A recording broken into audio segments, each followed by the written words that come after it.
여러분, 나이가 들수록 외로움이 커지니 재혼을 고민하고 계신가요? 주변에서 혼자 살면 외롭지 않겠냐? 며 부추기는 소리에 마음이 흔들리기도 하죠. 그런데요, 재혼이 외로움의 해결책이라고 생각했다가는 큰 코 다칠 수 있습니다. 노년의 재혼은 젊을 때의 연애와는 다릅니다. 상대방의 성격과 내 성격이 제대로 맞지 않으면 남은 노년을 통째로 망칠 수도 있는 위험한 선택이 될 수 있습니다. 생각해 보세요. 내가 혼자 있는 걸 좋아하고 스스로를 돌보며 살아가는 성격인데 상대방이 매일 붙어 다니려 하고 끊임없이 나를 간섭한다면요? 아니면 나는 내 방식대로 느긋하게 살고 싶지만 상대가 모든 걸 통제하려 든다면요? 그 순간부터 재혼은 외로움의 해결책이 아니라 차라리 혼자가 더 나았을 텐데라는 후회로 바뀌게 될 겁니다. 오늘은 이런 9가지 성격을 가진 분들은 재혼하면 안 됩니다라는 주제를 다뤄보려고 합니다. 노년의 재혼은 낭만만으로 이루어지는 게 아닙니다. 자신의 성격을 제대로 알고 내가 재혼에 적합한 사람인지 냉정히 판단하는 게 더 중요합니다. 지금부터 여러분이 정말 재혼에 어울리는지 아니면 혼자가 더 행복할지를 함께 알아보겠습니다. 끝까지 들으시면 노년을 더 평화롭게 만드는 선택의 열쇠를 얻을 수 있을 겁니다. 구독, 좋아요 누르시면 시작하겠습니다. 첫 번째는 사소한 일에도 쉽게 불안해하는 성격입니다. 여러분, 사소한 일에도 불안이 가득한 성격이라면 재혼을 고민하기 전에 꼭 멈추고 생각해 보셔야 합니다. 왜냐고요? 재혼은 내 삶에 또 한 사람의 불안 요소를 추가하는 일이기 때문입니다. 혼자 살 때는 내 일만 걱정하면 됐지만 재혼을 하면 상대방의 일까지 곱하기 2배로 걱정해야 한다는 사실을 잊어선 안 됩니다. 한 할머니가 있었습니다. 그녀는 혼자 살 땐 불안감이 있어도 비교적 잘 견뎠습니다. 혹시 가스불 끄는 걸 깜빡했나? 하면 다시 확인하면 됐고, 문 잠그는 걸 잊었나? 싶으면 문을 한 번 더 잠그면 끝났죠. 하지만 재혼 후 그녀의 불안은 폭발적으로 늘어나기 시작했습니다. 남편은 느긋하고 태평한 성격이었습니다. 약을 챙기지 않아도 다음에 먹으면 되지라는 말을 아무렇지도 않게 했고, 외출하고도 곧 들어가겠지라는 태도로 연락을 하지 않았죠. 할머니는 매일 밤 불안에 떨며 남편의 행동을 상상했습니다. 이러다 아프면 어떡하지? 사고라도 나면 내가 병원비까지 책임져야 하나? 같은 생각들이 꼬리에 꼬리를 물며 불안은 점점 커져갔습니다. 결국 그녀는 이렇게 말했습니다. 혼자 살 땐 나 하나만 챙기면 됐는데 이제는 저 사람까지 걱정해야 하니 하루가 지옥 같다. 만약 사소한 일에도 쉽게 불안해하는 성격이라면 재혼은 오히려 불안 요소를 배가시키는 선택이 될 수 있습니다. 상대방의 모든 행동이 걱정의 씨앗이 될 수 있고 나만의 평화롭던 일상이 불안으로 가득 찰 가능성이 높습니다. 노년의 삶은 걱정이 아니라 평화로워야 합니다. 불안을 줄이는 삶을 원한다면 혼자가 오히려 더 행복한 선택일지도 모릅니다. 두 번째는 소통보다는 침묵을 고집하는 성격입니다. 여러분, 감정을 표현하는 게 어렵고 침묵이 편하다고 느끼는 성격이라면 재혼은 정말 신중하게 생각해 보셔야 합니다. 왜냐하면 재혼은 두 사람이 끊임없이 대화하며 서로를 이해해야 유지될 수 있는 관계인데 소통 없는 침묵은 갈등을 폭발시키는 뇌관이 될 가능성이 크거든요. 한 할아버지의 이야기를 들어볼까요? 그는 평생 대화보다는 행동으로 보여주는 걸 더 중요하게 생각했습니다. 문제가 생겨도 말을 꺼내기보다는 속으로 사귀고 넘어가는 성격이었죠.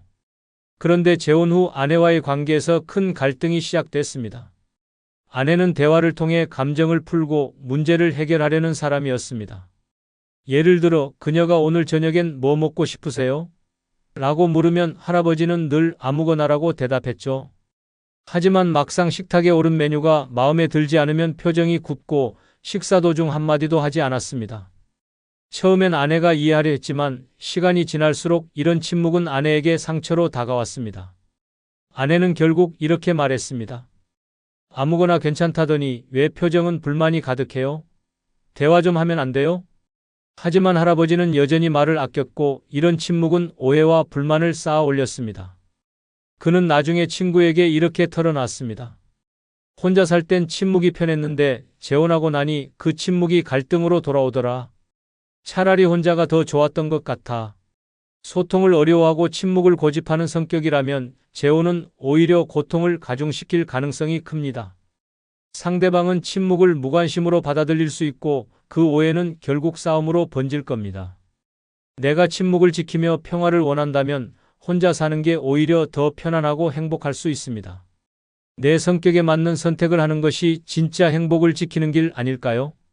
세 번째는 간섭받는 걸 극도로 싫어하는 성격입니다. 여러분, 누가 나서서 이렇게 해라, 저렇게 해라 참견할 때 기분이 어떠세요?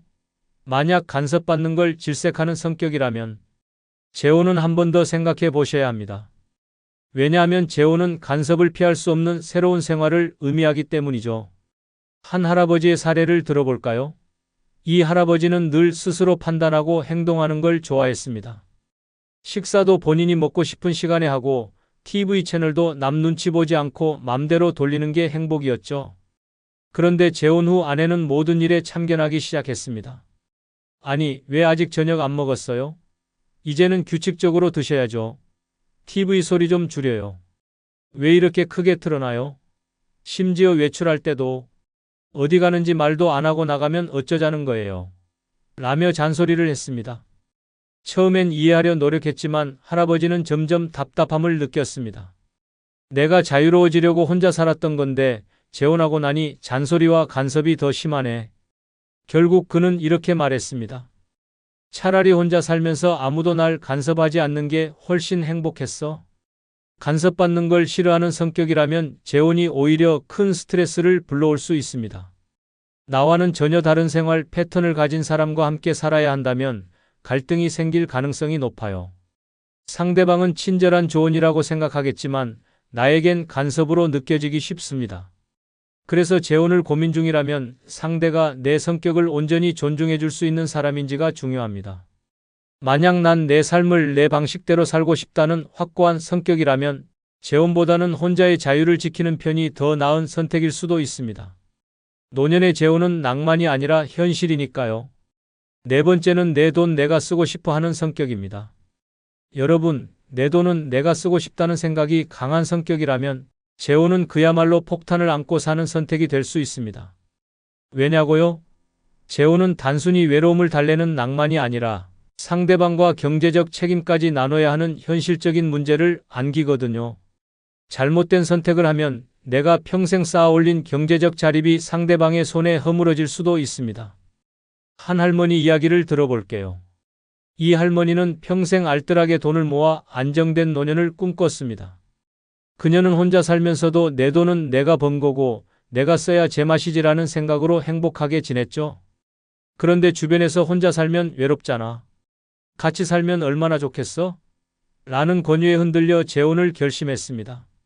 상대방이 따뜻하고 배려심 많은 사람이라며 친구들이 극찬했기 때문입니다. 하지만 문제는 재혼 이후 곧바로 터져 나왔습니다.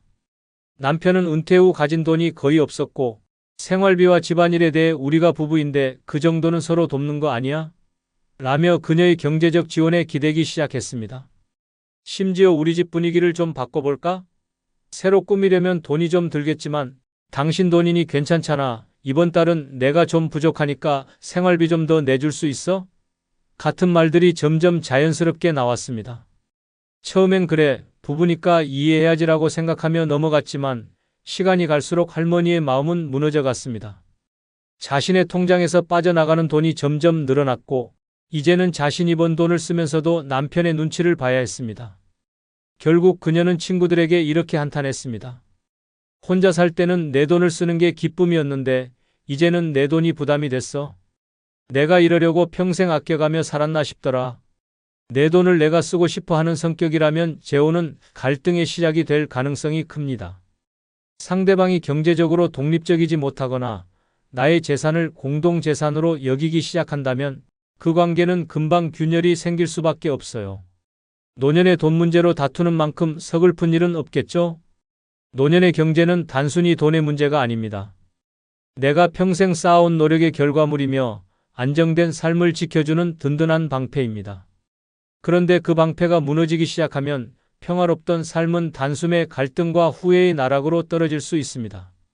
만약 내가 평생 모은 돈을 지키고 내 삶을 내 방식대로 살고 싶다면 재혼이 정말 나에게 맞는 선택인지 냉정하게 고민해 보세요.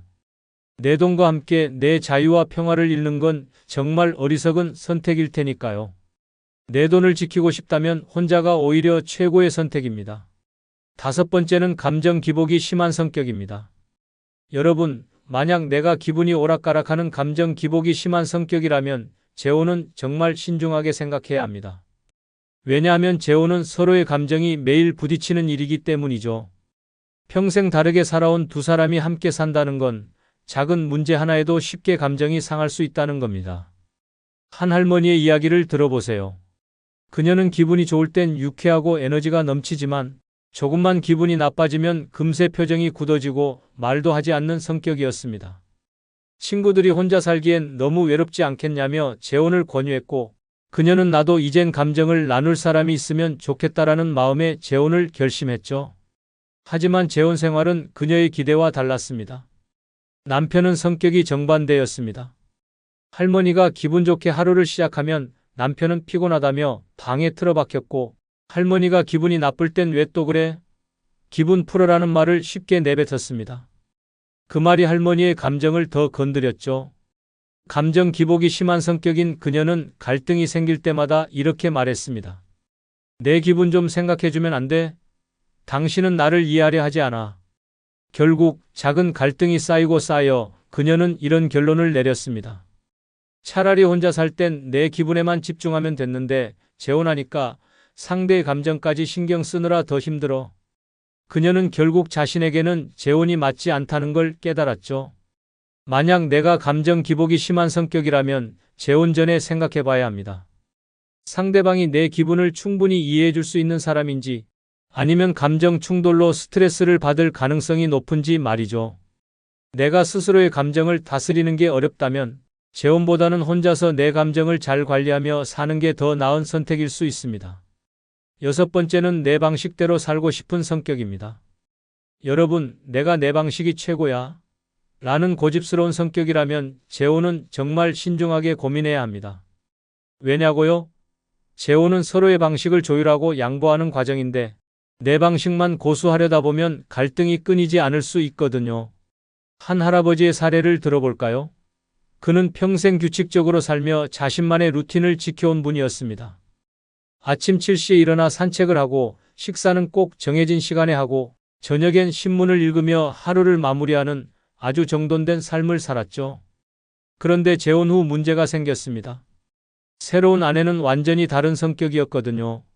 그녀는 아침 늦잠을 즐기고 식사 시간도 마음대로 자유분방하게 살길 원했습니다.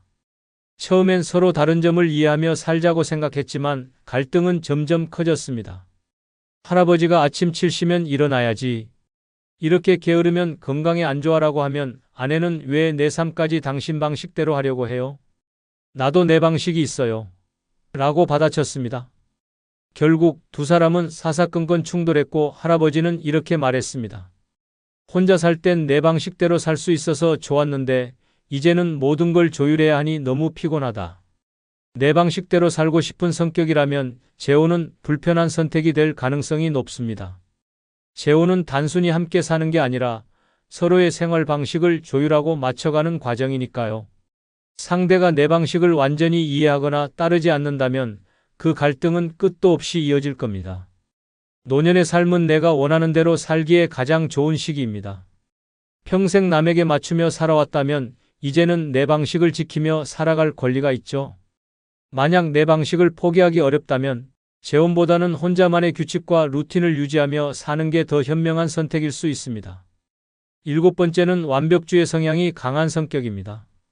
여러분, 혹시 모든 일이 내 기준에 맞아야 직성이 풀린다는 완벽주의 성향을 갖고 계신가요? 그렇다면 재혼은 여러분에게 끝없는 피로와 스트레스를 안길 가능성이 큽니다.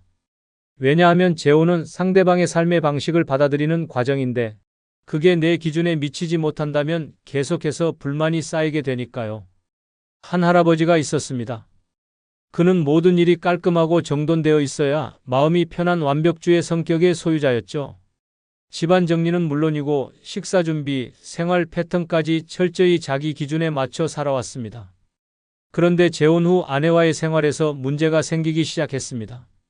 아내는 비교적 느긋하고 자유로운 성격이었습니다. 예를 들어 설거지는 나중에 한꺼번에 하자는 사람이었고 집안 물건도 한쪽에 쌓아두는 일이 잦았죠. 할아버지는 처음엔 내가 조금만 이해하면 되겠지라고 생각했지만 시간이 지날수록 쌓여가는 불편함에 짜증이 폭발했습니다. 아내가 설거지를 미루는 걸 보고는 결국 이렇게 말했습니다. 왜 저렇게 대충대충 사는지 이해가 안 돼. 나는 매일 이렇게 스트레스를 받아야 하나? 완벽주의 성향이 강한 성격이라면 재혼은 오히려 그 완벽주의를 무너뜨리는 도전이 될 수 있습니다. 상대방이 내 기준에 맞춰주지 않는 순간마다 불만이 쌓이고 그 불만이 갈등으로 이어지기 쉽습니다. 나중에는 내가 왜 이런 불편함을 감수하면서까지 재혼을 했지? 라는 후회로 돌아올 가능성도 크죠. 완벽주의자는 혼자 살 때 가장 편안할 수 있습니다. 내 삶의 모든 것이 내 기준대로 돌아가고 불필요한 갈등을 피할 수 있으니까요. 스스로의 완벽한 세계를 지키고 싶다면 재혼보다는 혼자만의 공간에서 평화롭게 사는 삶이 훨씬 더 어울릴지도 모릅니다. 나는 내 기준대로 살아야 마음이 편하다는 분이라면 재혼은 반드시 신중하게 고민해 보세요. 8번째는 밥 차리는 거 딱 질색인 성격입니다. 여러분, 혹시 밥 차리는 걸 세상에서 제일 귀찮아하는 성격이신가요? 혼자 살 때는 간단하게 대충 먹고 설거지도 최소화하며 하루를 마치는데 아무 문제가 없으셨죠? 그런데 재혼을 하면 이 성격이 큰 문제로 다가올 수 있습니다. 왜냐고요? 재혼 상대가 몇 끼니 오늘 뭐 먹어? 라는 질문을 던지기 시작하면요. 이게 단순한 질문이 아니라 평생 해결해야 할 숙제로 느껴질 겁니다. 한 할머니의 이야기를 들어볼까요? 그녀는 혼자 살면서 끼니를 대충 때우는 게 익숙했습니다. 라면 한 그릇이면 충분하지. 뭘 이렇게 거창하게 먹어? 라는 생각으로 냉장고에 있는 걸 대충 조합해 간단히 해결하곤 했죠. 그런데 재혼 후 남편은 정반대였습니다. 아침엔 따뜻한 국이 있어야 힘이 나지. 저녁에는 제대로 된 반찬이 있어야지. 라는 사람이었죠. 처음에는 뭐 나도 노력하면 되겠지라고 생각했지만 시간이 지날수록 할머니는 지쳐갔습니다. 매일 메뉴를 고민하는 것도 스트레스였고 매번 부엌에서 시간을 보내는 것도 견딜 수 없었죠. 설거지까지 끝내고 나면 내 인생이 왜 이렇게 밥 차리는 데만 쓰이는 거야? 라는 한숨이 절로 나왔습니다. 결국 그녀는 친구들에게 이렇게 말했습니다. 혼자 살 땐 밥이든 뭐든 내 맘대로였는데 이제는 밥상머리 고민만 하루 종일 하네. 이럴 줄 알았으면 재혼 안 했어. 밥 차리는 걸 싫어하는 성격이라면 재혼은 정말 큰 스트레스를 부를 수 있습니다. 상대방이 음식을 함께 준비하거나 스스로 해결할 수 있는 사람이라면 몰라도 매 끼니를 기대하는 사람과의 재혼은 갈등을 피할 수 없어요. 노년에는 내 방식대로 자유롭게 살기에도 시간이 부족합니다. 만약 밥 차리는 게 귀찮고 스트레스라면 혼자 살며 내 방식대로 끼니를 해결하는 게 훨씬 더 행복한 선택일지도 모릅니다. 9번째는 병간호 절대 못할 것 같은 성격입니다. 여러분, 내 건강 챙기기도 벅찬데 다른 사람을 돌보는 건 절대 못하겠다는 생각이 드신 적 있으신가요? 만약 그렇다면 재혼은 더더욱 신중해야 합니다. 재혼 후 상대방이 아프게 되면 병간호는 선택이 아니라 의무로 다가오게 되니까요. 한 할아버지의 이야기를 들어볼게요. 그는 평소에 스스로를 돌보는데 굉장히 철저했습니다. 건강검진도 제때 받고 운동도 꾸준히 하며 내 몸은 내가 지킨다는 신념으로 살았죠. 그런데 재혼 후 아내가 만성질환을 앓기 시작하면서 문제가 생겼습니다. 아내는 약을 챙겨 먹어야 했고 병원에도 자주 가야 했죠. 할아버지의 일상이 아내의 건강을 돌보는 일로 가득 차게 된 겁니다. 처음에는 내가 선택한 재혼이니 내가 책임져야지라는 마음으로 시작했지만 병간호라는 현실은 생각보다 훨씬 더 힘들었습니다. 매일 아내의 약을 챙기고 병원 스케줄을 관리하며 아내가 아파할 때마다 곁에서 돌봐야 했죠. 시간이 지날수록 그는 점점 지쳐갔고 결국 이렇게 말했습니다. 내 몸 하나 챙기기도 힘든데 상대방까지 돌보는 건 정말 고역이야. 난 병간호 같은 건 못할 성격인데 그걸 몰랐던 내가 바보였지. 병간호를 못하는 성격이라면 재혼은 분명한 부담으로 다가올 수 있습니다. 노년의 재혼은 단순한 동반자가 아니라 상대방의 건강 문제까지 함께 짊어져야 할 상황을 포함하기 때문이죠. 특히 나도 건강에 신경 써야 할 시기에 다른 사람을 돌보는 일이 주는 스트레스는 예상보다 훨씬 클 수 있습니다. 만약 내가 병간호를 못할 성격이라면 혼자 살면서 스스로의 건강에 집중하는 게 더 나은 선택일지도 모릅니다. 내 삶의 마지막은 내가 가장 평화롭고 행복해야 하지 않을까요? 상대방을 돌봐야 한다는 압박감에서 벗어나 나만의 삶을 지키는 것도 충분히 존중받아야 할 선택입니다. 여러분, 노년의 재혼은 한마디로 말해 낭만과 현실의 줄다리기입니다. 하지만 그 줄다리기에서 현실이 훨씬 더 무겁다는 걸 아셔야 해요. 아무리 외로움이 밀려와도 내가 어떤 성격인지 모른 채 재혼을 선택하면 낭만은 잠깐이고 후회는 평생이 될 수 있습니다. 혼자 사는 게 가끔 외롭다고요? 그런데 잘못된 사람과 재혼하면 외로움보다 훨씬 더 큰 문제들이 몰려올 겁니다. 이럴 줄 알았으면 혼자 살 걸. 이라는 후회가 가슴을 치는 순간 혼자의 자유로움과 평화가 얼마나 소중했는지 깨닫게 되죠. 여러분의 성격은 여러분이 가장 잘 아실 겁니다. 만약 내가 재혼에 적합한 성격이 아니다라는 생각이 든다면 용기 있게 혼자의 삶을 선택하세요. 혼자는 외로운 게 아니라 자유롭고 평화로운 겁니다. 노년의 행복은 누군가와 함께가 아니라 내 자신을 가장 잘 이해하는 나와 함께하는 것일 수 있다는 걸 기억하세요. 구독, 좋아요 눌러주세요. 그리고 영상이 조금이라도 도움이 되셨으면 멤버십 가입해 주시면 더 좋은 영상으로 보답하겠습니다. 새해 복 많이 받으십시오. 여러분, 자식 다 키워놓고 결혼까지 시키고 나면 이제야 부모 노릇 끝났구나라고 안도의 한숨을 내쉬셨죠? 그런데 갑자기 자식이 점점 멀어지더니 엄마, 제발 내일에 신경 좀 꺼주세요 라는 말이 돌아올 때 그 충격은 이루 말할 수 없습니다. 내가 널 어떻게 키웠는데? 부모 대접이 이게 뭐냐? 라고 소리치고 싶으셨나요? 하지만 혹시 그 멀어진 이유가 여러분의 행동 때문일 수도 있다는 생각은 안 해보셨나요? 다 키운 자식, 특히 결혼한 자식과 틀어지는 부모의 가장 큰 문제는 자식의 삶에 간섭하고 여전히 부모로서의 권위를 고집하려 한다는 것입니다. 자식이 이미 하나의 가정을 꾸린 어른임에도 불구하고 끊임없이 조언을 가장한 참견과 잔소리를 던진다면 관계가 틀어지는 건 시간 문제입니다. 오늘은 다 키운 자식과 틀어지는 부모의 잘못된 7가지 행동을 살펴보겠습니다. 여러분이 어떤 실수를 하고 계신지 냉정히 점검해 보세요. 나는 늘 옳았다는 생각이 자식을 떠나게 만들고 있을지도 모릅니다. 지금부터 시작합니다. 구독, 좋아요 누르시면 시작하겠습니다. 첫 번째는 자식의 배우자를 비판하며 불만을 드러내기입니다. 여러분, 혹시 자식의 배우자가 마음에 들지 않는다고 솔직히 표현하고 계신가요? 우리 집안에는 안 맞는 사람이야. 저 사람은 도대체 왜 그렇게 행동하니? 같은 말을 무심코 내뱉으셨다면 그게 자식과의 관계를 망치는 지름길일 수 있습니다. 자식에게 배우자는 인생의 동반자이자 가장 소중한 사람인데 그 사람을 비판하는 순간 자식은 부모의 말을 사랑이 아닌 간섭과 공격으로 받아들입니다. 한 어머니의 사례를 들어볼까요? 그녀는 아들의 결혼을 처음부터 반대했습니다. 여자가 너무 예쁘장한 건 좋지만 뭐 하나 믿음직스럽지가 않아. 우리 아들 감당 못할 거야 라고 속으로 생각하며 계속 의심했죠. 하지만 아들이 결혼을 강행하자 어머니는 속으로 쌓아둔 말을 하나씩 꺼내기 시작했습니다. 명절에 며느리가 음식을 준비할 때 어머니는 이렇게 말했습니다. 요즘 젊은 애들은 음식을 왜 이렇게 대충 하니? 우리 땐 정성 가득한 음식이 기본이었는데 며느리가 집안 청소를 해도 이렇게 하면 먼지가 안 닦인다니까? 내가 다시 할게라고 참견했습니다. 아들은 처음엔 어머니와 아내 사이를 중재하려 했지만 시간이 지날수록 지쳤습니다. 결정적인 순간은 어머니가 친구들에게 이런 말을 했을 때입니다. 우리 며느리 참 별로야. 애는 안 낳을 생각인지 집안일도 제대로 못하고 이런 애랑 결혼한 우리 아들 참 불쌍해. 이 말을 우연히 들은 며느리는 눈물을 흘리며 아들에게 이렇게 말했습니다. 당신 어머니는 날 존중하지 않아. 앞으로 그 집엔 발도 들이고 싶지 않아. 결국 아들은 어머니와 거리를 두기 시작했습니다.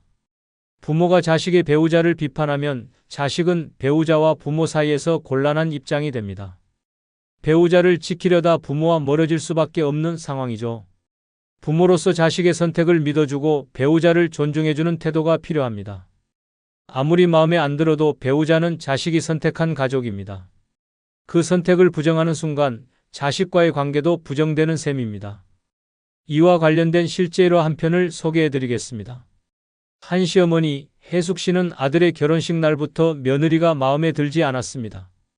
얼굴은 예쁘지만 저런 애가 과연 우리 집 살림에 어울릴까? 라는 생각이 머릿속을 떠나지 않았죠. 하지만 겉으로는 티를 내지 않고 지켜보기로 했습니다. 문제는 결혼 후 첫 명절에 터졌습니다. 며느리가 혜숙 씨 집에 도착하자마자 이렇게 말했죠. 어머니, 떡국은 제가 해볼게요. 시어머니는 속으로 자신 있나 보내라고 생각하며 지켜봤습니다. 그런데 떡국이 완성되자마자 한 숟가락 맛본 혜숙 씨는 얼굴을 찡그렸습니다. 이게 떡국이니? 우리 집에선 이런 식으로 안 해. 며느리는 당황했지만 그래도 다음 요리를 준비했습니다. 그런데 이번엔 혜숙 씨가 주방으로 들어가며 칼질은 왜 이렇게 하니? 손이라도 다치겠다. 간은 제대로 봤어? 이렇게 하면 짜서 못 먹는다라며 사사건건 잔소리를 했습니다. 결국 며느리는 아무 말도 못하고 방으로 들어가 눈물을 흘렸죠. 결정적인 사건은 혜숙 씨가 친구들에게 며느리를 험담했을 때 일어났습니다. 우리 며느리? 예쁘긴 한데 그게 다야. 살림도 못하고 손주를 낳을 생각도 없어 보이더라고. 우리 아들이 괜히 고생할 것 같아. 이 말을 우연히 들은 며느리가 그날 밤 아들에게 폭발했습니다. 당신 어머니가 날 이렇게 비하하는데 내가 어떻게 존중해? 나 이제 그 집엔 절대 안 갈 거야. 아들은 참다 못해 어머니에게 이렇게 말했습니다. 엄마, 아내는 제가 선택한 사람입니다. 그녀를 비난하는 건 곧 저를 부정하는 거예요. 제발 며느리를 존중해 주세요.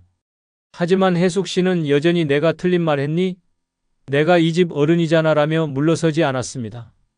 그 이후 아들은 어머니와 거리를 두기 시작했고 며느리는 더 이상 집에 발을 들이지 않았습니다. 자식의 배우자를 비판하고 불만을 드러내는 순간 자식은 배우자를 지키기 위해 부모와 멀어지게 됩니다.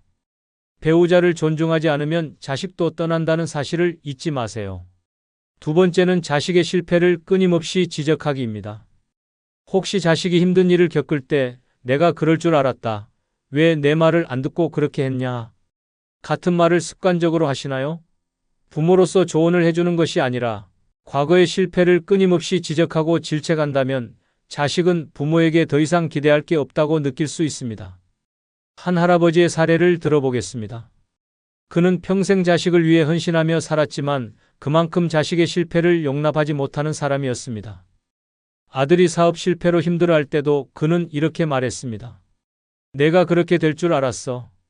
내가 사업은 너랑 안 맞는다고 했잖아. 내 말을 안 들으니까 이 꼴이 났지. 아들은 사업 실패로 이미 자존감이 바닥이었는데 아버지의 말은 그를 더욱 깊은 상처로 몰아넣었습니다. 그래도 아들은 아버지의 말을 참고 넘어가려 했습니다. 하지만 아버지는 아들이 새롭게 일을 시작하려 할 때도 끊임없이 부정적인 말을 던졌습니다. 너 다시 시작하면 또 망할 거다. 그냥 내가 시키는 대로 해. 결국 아들은 아버지에게 이렇게 말했습니다. 아버지, 제가 힘든 건 제 선택이고 제 책임입니다. 그런데 아버지 말은 저를 돕는 게 아니라 더 주저앉게 만드는 것 같아요. 이젠 제발 그냥 지켜봐 주세요. 하지만 아버지는 여전히 자신이 옳다고 믿으며 이렇게 말했습니다. 내가 내 잘못을 지적하는 건 널 위한 거야. 그런데 너는 왜 그걸 이해 못하니? 부모가 자식의 실패를 반복적으로 지적하면 자식은 자신이 부모에게 인정받지 못한다고 느낍니다. 그 결과 부모와의 관계를 점점 단절하려고 하죠. 자식의 실패는 스스로 극복해야 할 과제입니다. 부모로서 그것을 비난하기보다 나는 내가 다시 일어설 수 있다고 믿는다는 응원의 메시지를 보내는 것이 훨씬 더 가치 있습니다. 부모는 자식의 삶을 비판자가 아닌 응원자로서 바라봐야 합니다. 실패를 지적하는 대신 자식의 선택을 존중하고 믿어주는 태도가 자식과의 관계를 건강하게 유지하는 길입니다. 그럼 이와 관련된 실제 사례 한 편을 소개해 드리겠습니다. 준호 씨는 대학 졸업 후 큰 꿈을 품고 창업에 도전했습니다. 그러나 현실은 녹록지 않았습니다. 첫 사업은 적자만 쌓이다 결국 문을 닫았죠. 그런데 더 큰 문제는 아버지의 반응이었습니다. 사업이 망한 날 준호 씨는 아버지에게 털어놓았습니다. 아버지, 잘 안 됐어요. 그러자 돌아온 건 위로가 아니라 그럴 줄 알았다라는 싸늘한 말이었습니다. 내가 뭘 알아서 사업을 해? 내가 그때 말했지. 그냥 직장 다니라고. 이럴 줄 뻔했어. 준호 씨는 자존심이 상했지만 다시 도전하기로 결심했습니다. 이번에는 더 신중히 준비해 사업을 시작했지만 결과는 또 실패로 끝났습니다. 그런데 이번엔 아버지가 한술 더 뜹니다. 내가 그만두라고 했지? 내가 해봤자 안 되는 애라는 걸 왜 모르니? 너 이러다 빚더미에 안고 가족까지 힘들게 만들 거야. 그날 준호 씨는 처음으로 아버지에게 이렇게 말했습니다. 아버지, 제가 실패한 건 사실이에요. 그런데 제가 이렇게까지 무너진 건 아버지 말 때문이에요. 실패는 제가 감당해야 할 몫인데 아버지가 제 실패를 못난 놈으로 정의 내리니까 더는 나아갈 힘이 안 나요. 준호 씨는 그 후 사업의 꿈을 접고 안정적인 직장을 구했지만 여전히 아버지의 말이 귓가에 맴돈다고 합니다. 실패는 내 잘못이었지만 아버지의 말은 내 인생을 실패로 못 박았어요. 부모의 말은 자식의 인생을 무너뜨릴 수도 다시 세울 수도 있습니다. 실패는 누구나 할 수 있는 경험입니다. 하지만 그 실패를 지적하고 비난하는 순간 자식은 재기할 용기를 잃고 부모와의 관계마저 무너지게 됩니다. 실패는 자식의 몫, 믿음은 부모의 몫이라는 걸 기억하세요. 세 번째는 자식의 결혼 생활에 끊임없이 간섭하기입니다. 여러분, 자식이 결혼했다고 부모 역할이 끝나는 게 아닙니다. 하지만 그 역할이 참견과 간섭으로 변질되면 자식과의 관계는 무너질 수밖에 없습니다. 한번 상상해 보세요. 결혼한 자식의 집에 갈 때마다 왜 집이 이렇게 어질러져 있니? 애는 언제 낳을 거야? 내가 해준 반찬은 다 먹었니? 라고 물어보신 적 없으신가요? 처음엔 별거 아니라고 생각할지 모르지만 자식 입장에서는 그 말들이 내 삶에 간섭하지 말아달라는 신호를 무시하는 폭탄처럼 느껴질 수 있습니다. 한 사례를 들어볼까요? 씨는 결혼 후에도 자주 부모님 집에 들러 애정을 표현했습니다. 그런데 어느 날부터 어머니는 사사건건 그의 결혼 생활에 간섭하기 시작했습니다. 내 아내는 왜 설거지를 이렇게 대충 하니? 이런 음식을 먹으면 건강이 나빠질 텐데. 왜 이런 거래? 심지어 명절 때는 아내에게 우리 집은 이런 음식을 안 해. 이건 기본이야 라며 집안의 규칙을 강요했습니다. 결국 아내는 참다 못해 씨에게 이렇게 말했습니다. 당신 어머니가 나를 존중하지 않는 것 같아. 더 이상 그 집에 가고 싶지 않아. 씨는 어머니에게 이 문제를 조심스럽게 이야기했지만 돌아온 대답은 충격적이었습니다. 내가 너희 잘 살라고 하는 건데 그걸 못 받아들이니? 결국 자식은 부모와의 거리를 두기 시작했고 방문 횟수도 점점 줄어들었습니다. 부모로서 자식의 삶에 조언하고 싶을 수 있습니다. 하지만 조언과 간섭은 종이 한 장 차이입니다. 결혼한 자식은 이미 독립된 가정을 꾸렸고 스스로의 방식대로 살아가는 어른입니다. 그들의 결혼 생활을 지나치게 관여하고 평가하는 순간 자식은 부모의 말이 사랑이 아닌 부담으로 느껴지게 됩니다. 나는 자식을 위하는 마음에서 한 말인데 왜 이럴까? 라고 생각하시겠지만 자식에게는 그 사랑이 통째로 다가올 수 있습니다. 자식의 결혼 생활에 간섭하지 않는 것이야말로 부모와 자식 간의 건강한 관계를 지키는 첫걸음입니다. 네 번째는 손주 교육에 간섭하기입니다. 여러분, 자식 다 키워놓고 이제는 손주를 키우는 데 관심을 두시나요? 애는 이렇게 키워야 해. 요즘 부모들은 뭘 모른다니까 라는 말을 입버릇처럼 하신다면 그 순간 자식과의 관계는 틀어지기 시작합니다. 손주는 귀엽고 사랑스러운 존재지만 부모의 권한을 넘어서려고 하면 자식과의 갈등은 피할 수 없죠. 한 할머니 사례를 들어볼까요?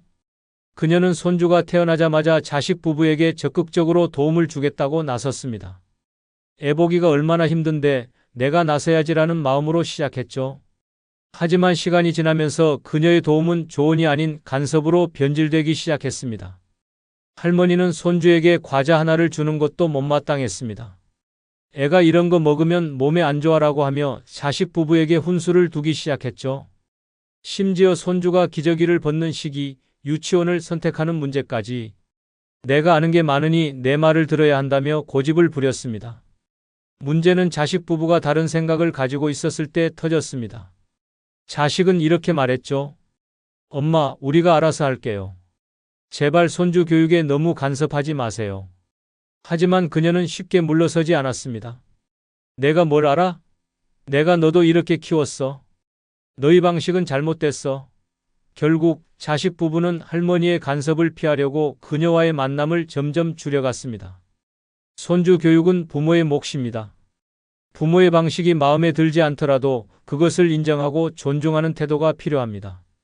자식이 부모에게 조언을 구할 때만 의견을 제시해야 하며 내가 손주를 위해 이렇게 하는데 왜 고마워하지 않느냐는 태도는 갈등을 키울 뿐입니다. 손주를 사랑하는 마음이 오히려 자식과의 관계를 해칠 수 있습니다. 자식 부부가 손주를 키우는 방식이 마음에 들지 않아도 그것을 인정하고 거리를 두는 것이 진정한 부모의 지혜 아닐까요? 5번째는 과거를 끊임없이 들먹이며 자식에게 잔소리하기입니다. 여러분, 혹시 자식이 결혼 후에도 끊임없이 내가 어렸을 때 이랬지, 내가 널 어떻게 키웠는데 같은 말을 듣고 있나요? 부모의 입장에선 추억을 나누는 대화라고 생각할 수 있지만 자식에게는 지나간 일을 들먹이며 나를 비난한다는 느낌으로 다가올 수 있습니다. 한 할아버지의 사례를 들어보겠습니다. 그는 자식이 집에 올 때마다 이런 말을 입버릇처럼 했습니다. 내가 어렸을 때 얼마나 말썽을 피웠는지. 아니, 내가 공부를 좀 더 열심히 했으면 우리 집이 지금 훨씬 나아졌을 거야. 자식은 처음엔 웃으며 넘기려 했습니다. 하지만 그 말들이 반복되면서 점점 스트레스를 받기 시작했죠. 결혼 후에도 그는 자식 부부가 힘들다고 하면 내가 예전부터 게을러서 그런 거야. 내가 그렇게 말했잖아. 그때 내 말을 들었으면 지금 이 꼴은 안 났지. 라며 과거를 끄집어냈습니다. 결국 자식은 참다 못해 이렇게 말했습니다. 아빠, 그만 좀 하세요. 내가 과거에 뭐 잘못했든 지금 그게 무슨 상관이에요? 왜 매번 내 잘못만 들추세요? 하지만 할아버지는 이해하지 못했습니다. 내가 널 위해 하는 말인데 그걸 못 받아들이냐? 내가 이기적이니까 그렇지. 그날 이후 자식은 부모와의 연락을 끊어버렸습니다.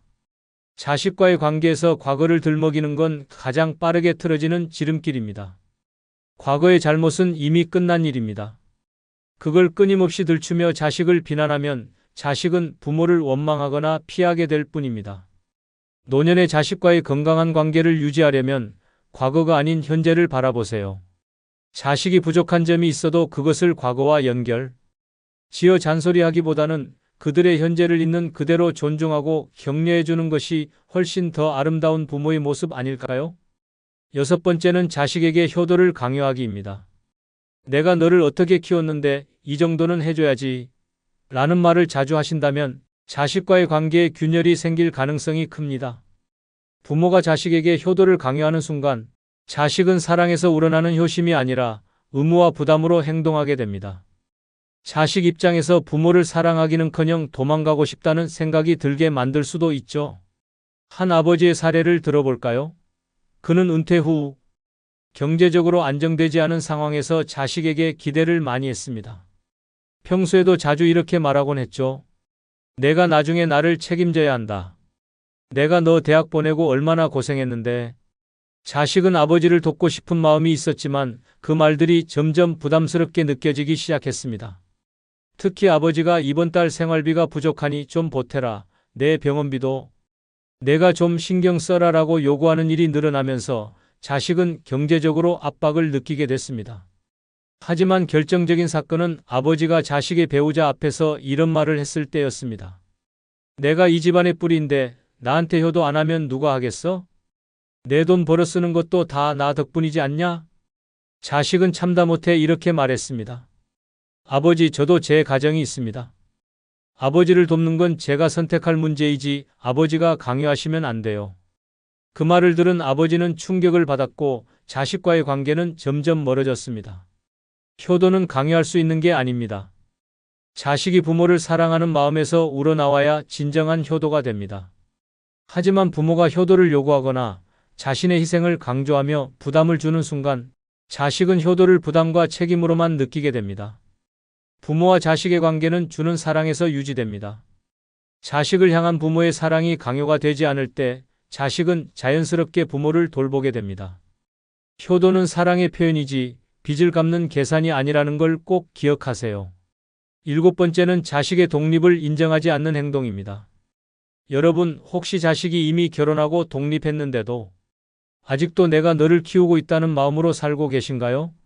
자식이 어른이 되어 독립된 삶을 살기 시작했음에도 여전히 그들을 아이로 여긴다면 자식과의 관계는 점점 틀어질 수밖에 없습니다. 독립을 인정하지 않는 부모의 행동은 자식에게는 간섭과 통제로 다가오니까요. 한 어머니의 이야기를 들어볼까요? 그녀는 아들이 결혼하고 독립했지만 여전히 아들을 아이처럼 대했습니다. 어른이 되긴 했지만 아직도 많은 걸 모른다. 내가 도와줘야 제대로 살 수 있을 거야 라는 생각으로 아들의 삶에 깊이 관여했죠. 예를 들어 아들이 이사간 새 집에 오자마자 집안을 샅샅이 살펴보며 이렇게 말했습니다. 왜 이렇게 좁은 집에 들어갔니? 이러다 애라도 나오면 어디서 키울 거야? 아들은 불편했지만 그냥 웃어넘겼습니다. 그러나 문제는 그녀가 자주 집에 들러 이건 이렇게 정리해야 해. 너희 부부는 이러면 안 되라며 참견을 시작하면서 터졌습니다. 심지어 냉장고를 열어보고는 이렇게 말했습니다. 먹을 게 이게 다야? 내가 반찬 좀 해다 줄 테니 내 말 잘 들어. 결정적인 사건은 어머니가 사전 동의 없이 아들의 집에 열쇠를 만들어 방문하기 시작했을 때였습니다. 어느 날 그녀가 아들의 부재 중에 집에 와서 정리해두고 간 일을 알게 된 아들은 폭발했습니다. 엄마, 제발 내 삶에 간섭하지 마세요. 저는 이제 어른이고 제 가정을 책임질 수 있습니다. 하지만 어머니는 이렇게 말했습니다. 내가 너희를 위해 해주는 건데 왜 고마워하지도 않고 화를 내니? 부모가 자식의 독립을 인정하지 않는 순간 자식은 자신의 삶이 통제받는 기분을 느낍니다. 어른으로 대우받지 못한다고 느끼면 부모와의 거리는 자연스럽게 멀어질 수밖에 없습니다. 노년에는 자식이 아닌 자신의 삶에 집중하는 태도가 필요합니다. 자식의 독립을 인정하고 이제 내 삶은 내가 책임질 수 있다는 믿음을 주는 것이 건강한 관계를 유지하는 비결입니다.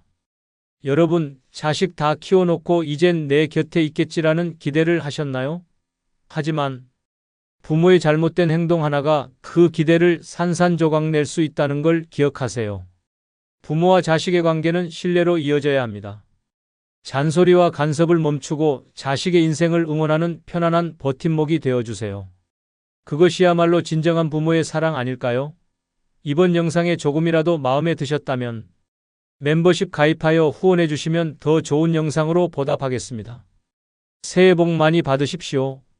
여러분, 형제, 자매는 세상에서 가장 가까운 가족이지만 동시에 가장 큰 상처를 주고받을 수 있는 존재이기도 합니다. 어릴 때는 부모님의 울타리 안에서 싸우고 화해하며 자랐지만 나이가 들면서 각자의 삶을 살다 보면 생각의 차이도 커지고 감정의 골도 깊어집니다. 그런데도 가족이니까 괜찮겠지, 형제끼리는 다 이해해줘야 하는 거 아니야?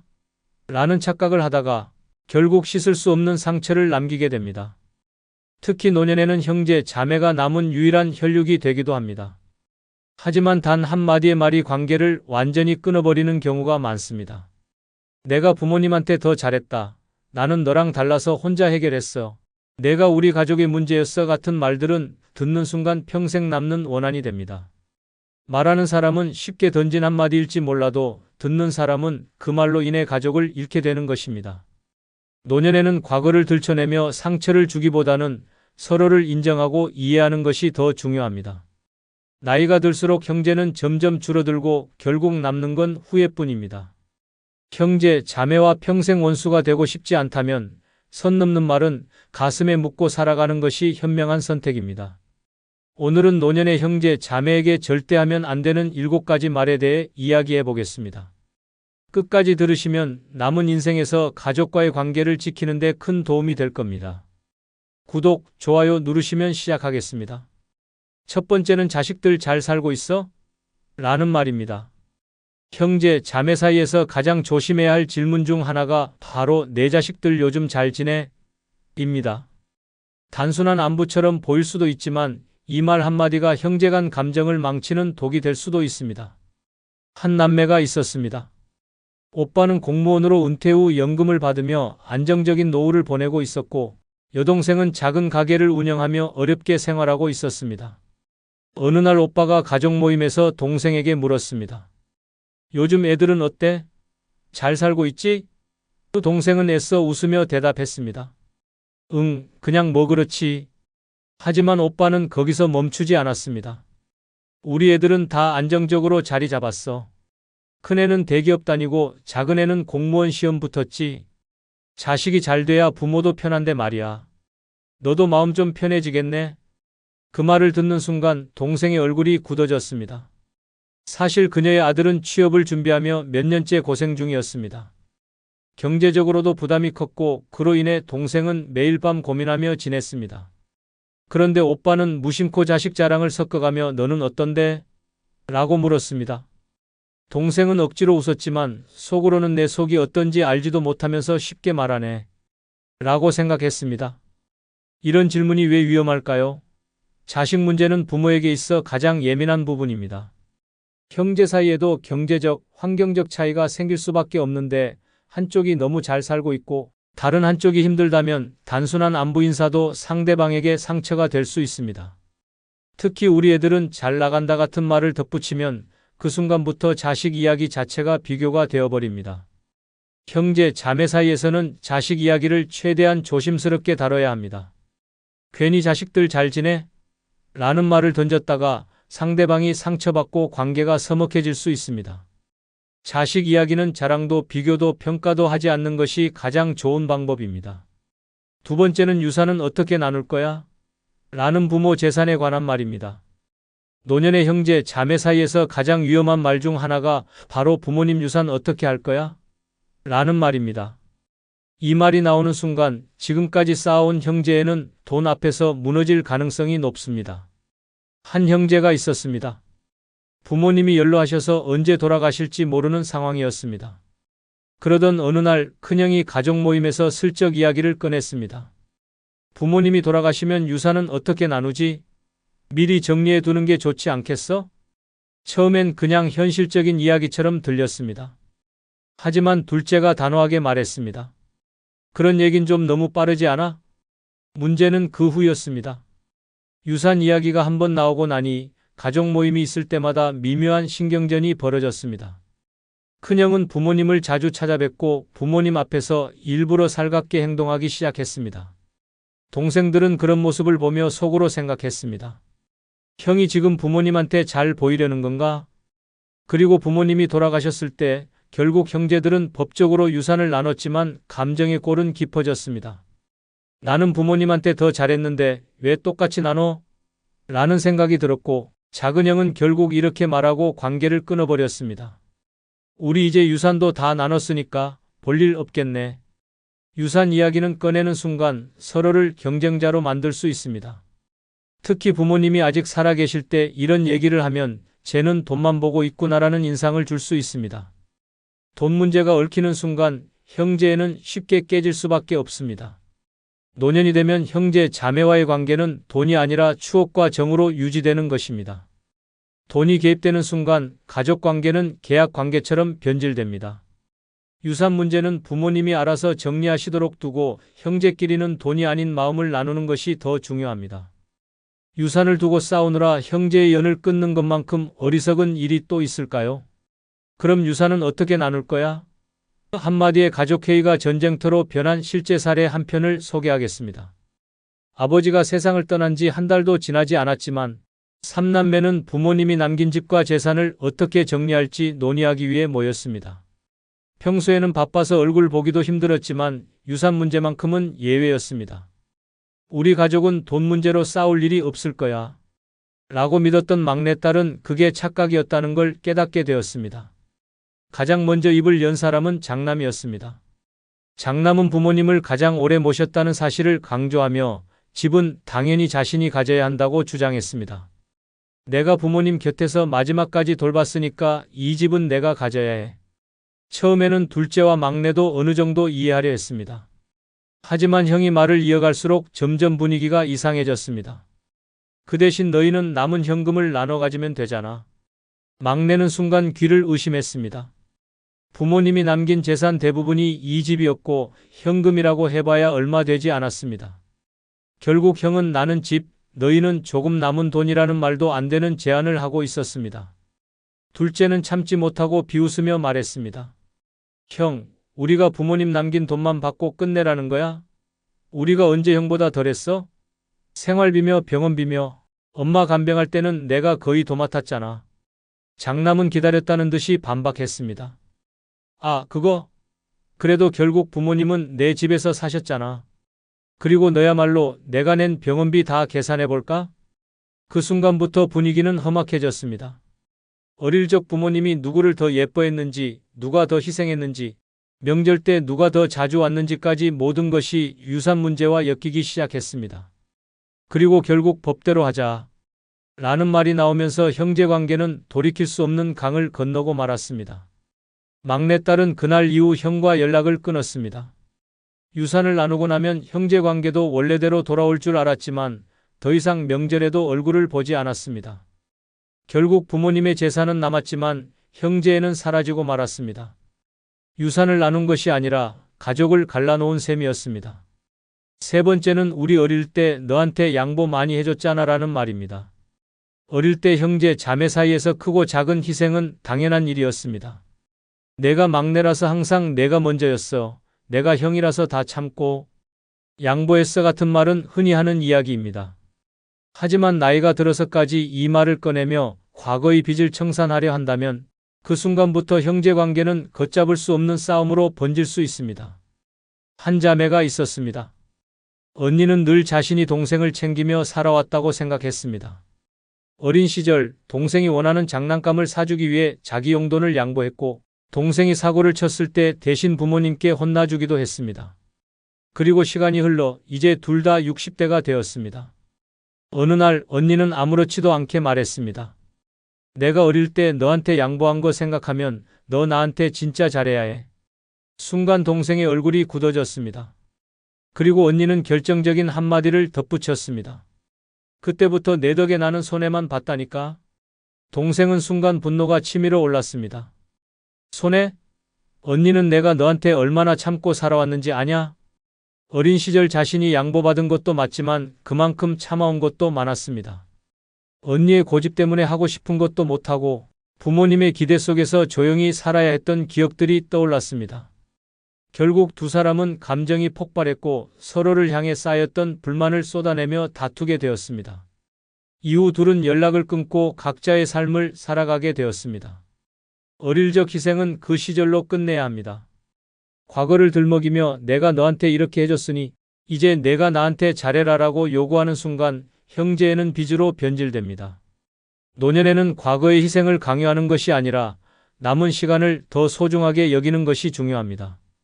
네 번째는 우리 부모님은 나 덕분에 편하게 사셨지라는 말입니다. 형제, 자매 사이에서 가장 조심해야 할 말 중 하나가 바로 우리 부모님 내가 다 모셨지, 내가 제일 많이 도왔잖아 같은 이야기입니다. 이 말을 듣는 순간 상대방의 머릿속에는 온갖 불만과 억울함이 떠오르기 시작합니다. 한 남매가 있었습니다. 부모님이 연로하셔서 요양원에 계셨고 큰아들은 내가 부모님 병원비를 다 부담했다며 자신이 효자라고 강조했습니다. 동생들은 처음에는 그냥 넘겼습니다. 하지만 형이 만나는 사람마다 우리 부모님은 나 덕분에 편하게 사셨지라고 말하고 다니는 걸 알게 된 후 상황은 변했습니다. 둘째가 불편한 기색을 보이며 말했습니다. 형, 부모님 병원비 형이 냈다고? 내가 생활비 보탠 건 싹 무시하네. 막내도 한마디 덧붙였습니다. 우리 엄마 아프실 때 누가 매일 가서 병간호했는데 병원비만 돈입니까? 결국 형제들은 크게 다투었고 그럼 앞으로 부모님 요양원비 형이 전부 내세요라는 말과 함께 완전히 남처럼 지내게 되었습니다. 이런 말이 왜 위험할까요? 형제, 자매 사이에는 보이지 않는 기여도가 존재합니다. 나는 돈을 냈지만 너는 시간을 냈고 다른 형제는 정성을 쏟았습니다. 그러나 누군가가 자신의 기여도를 과장하면 상대방은 반드시 억울함을 느낍니다. 특히 내가 부모님을 모셨다, 내가 가장 많은 걸 했다라는 말은 듣는 순간 상대를 불쾌하게 만듭니다. 노년의 형제, 자매 사이의 관계를 지키고 싶다면 절대 내가 더 많이 희생했다는 말을 입 밖에 내지 말아야 합니다. 부모님께 했던 모든 노력과 희생은 조용히 마음속에 간직하는 것이 가장 현명한 방법입니다. 다섯 번째는 형제끼리 돈 문제로 이러는 거 아니다라는 말입니다. 가족이지만 형제, 자매 사이에서 가장 예민한 문제는 바로 돈입니다. 특히 부모님이 남긴 재산을 두고 갈등이 생기면 평생 우애 좋았던 형제도 한순간에 남이 될 수 있습니다. 그런데 이때 누군가가 형제끼리 돈 문제로 이러는 거 아니다라고 말하면 상황은 더 악화됩니다. 한 형제가 있었습니다. 부모님이 돌아가시고 형제들이 모여 유산을 정리하게 되었습니다. 장남이 이렇게 말했습니다. 형제끼리 돈 몇 푼 때문에 얼굴 붉히는 거 아니다. 문제는 그 돈 몇 푼이 무려 몇억 원이었다는 사실입니다. 둘째가 발끈했습니다. 형, 우리한테는 몇 푼이라도 형한테는 아니잖아. 그런데 왜 형 혼자 더 가져가? 장남은 당황하며 말했습니다. 내가 부모님 모시고 살았잖아. 난 당연히 더 받을 자격이 있지. 막내는 어이없다는 듯이 웃으며 대꾸했습니다. 그럼 처음부터 그 얘기를 하지. 왜 돈 문제가 아니라고 해? 결국 형제들은 감정이 폭발했고 유산을 두고 소송까지 가게 되었습니다. 법정에서 만난 형제들은 더 이상 가족이 아니었습니다. 형제끼리 돈 문제로 싸우지 말자는 말은 겉으로 보기엔 듣기 좋은 말입니다. 하지만 이 말은 마치 돈을 신경 쓰는 사람이 속 좁은 사람이라는 느낌을 주기 때문에 오히려 상대방을 더 화나게 만듭니다. 유산이든 빌린 돈이든 형제 사이에서 돈은 절대 가볍게 넘길 수 없는 문제입니다. 노년의 형제 관계를 망치고 싶지 않다면 돈 문제를 형제로 포장하지 말아야 합니다. 오히려 솔직하게 우리 확실하게 정리하자, 서로 오해 없도록 정확하게 나누자라고 말하는 것이 훨씬 현명한 태도입니다. 형제 관계에서 돈 문제는 감정적으로 접근할 것이 아니라 최대한 객관적으로 정리하는 것이 불필요한 갈등을 막는 길입니다. 여섯 번째는 내가 예전에 이랬잖아라는 과거의 이야기입니다. 형제, 자매 사이에서 절대 하지 말아야 할 말 중 하나가 너 옛날에 그랬었잖아 같은 과거 이야기입니다. 특히 어린 시절의 실수나 창피한 일을 끄집어내면 상대방의 기분은 순식간에 바닥을 칩니다. 한 남매가 있었습니다. 오빠와 여동생은 나이가 들면서 각자 가정을 꾸렸고 이제는 가끔씩 명절이나 가족 행사에서 얼굴을 보는 정도였습니다. 그런데 어느 날 가족 모임에서 오빠가 술을 한잔하더니 이렇게 말했습니다. 야, 너 어릴 때 기억나? 동네 운동회에서 내가 달리기 하다가 넘어져서 울면서 꼴찌로 들어왔잖아. 그때 사람들이 얼마나 웃었는데 내가 집에 가서 방문 걸어 잠그고 며칠 동안 안 나왔지. 여동생은 순간 표정이 굳어졌습니다. 가족들까지 따라 웃으며 맞아. 그때 내 얼굴 새빨개져서 엉엉 울었지. 라며 덧붙이자 여동생은 애써 미소를 지었지만 속으로는 끓어오르는 기분을 억누르고 있었습니다. 어릴 때라서 다들 웃고 넘겼던 일이지만 본인에게는 절대 다시 듣고 싶지 않은 기억이었습니다. 그런데 나이가 들어서까지 그 일을 또 들춰야 할 이유가 있을까요? 형제, 자매 사이는 오래된 인연이지만 그렇다고 해서 상대방이 과거 이야기를 듣고 싶어 하는 것은 아닙니다. 누구나 실수했던 시절이 있고 창피했던 기억이 있습니다. 그런데 그걸 가족이라고 해서 아무렇지 않게 꺼내는 것은 상대방을 배려하지 않는 행동입니다. 특히 과거의 부끄러운 실수나 실패를 반복해서 언급하면 형제 관계는 점점 멀어질 수밖에 없습니다. 형제, 자매 사이에서 과거 이야기를 할 때는 신중해야 합니다. 상대방이 좋아하는 추억이라면 몰라도 굳이 듣고 싶지 않은 이야기를 꺼내는 것은 관계를 어색하게 만들 뿐입니다. 상대방이 과거를 떠올리며 이제 그만 좀 얘기해라는 표정을 짓는다면 그 순간이 바로 입을 다물어야 할 타이밍입니다. 일곱 번째는 내가 이 집안 장남 아니야? 라는 말입니다. 가족 중에서도 장남이나 장녀는 책임감이 크다는 말을 자주 듣습니다. 하지만 나이가 들어서까지 내가 장남이니까 내 말이 맞아, 내가 큰형이니까 내가 내 의견을 따라야 해 같은 말을 한다면 그 순간부터 형제관계는 망가질 가능성이 높습니다. 한 형제가 있었습니다. 부모님이 돌아가시고 이제 남은 건 형제들 뿐이었습니다. 그런데 큰형은 만날 때마다 자신의 권위를 강조했습니다. 야, 내가 장남인데 내 말이 맞지 않겠냐? 처음엔 농담처럼 들렸지만 시간이 갈수록 이 말은 형제들 사이에 불만을 쌓이게 했습니다. 결정적인 사건은 부모님이 남긴 집을 정리하는 과정에서 벌어졌습니다. 큰형은 이렇게 말했습니다. 내가 장남이니까 이 집은 당연히 내가 가져야지. 동생들은 순간 어이가 없었습니다. 아니, 형이 장남이면 부모님 유산도 형 거야? 큰형은 당당했습니다.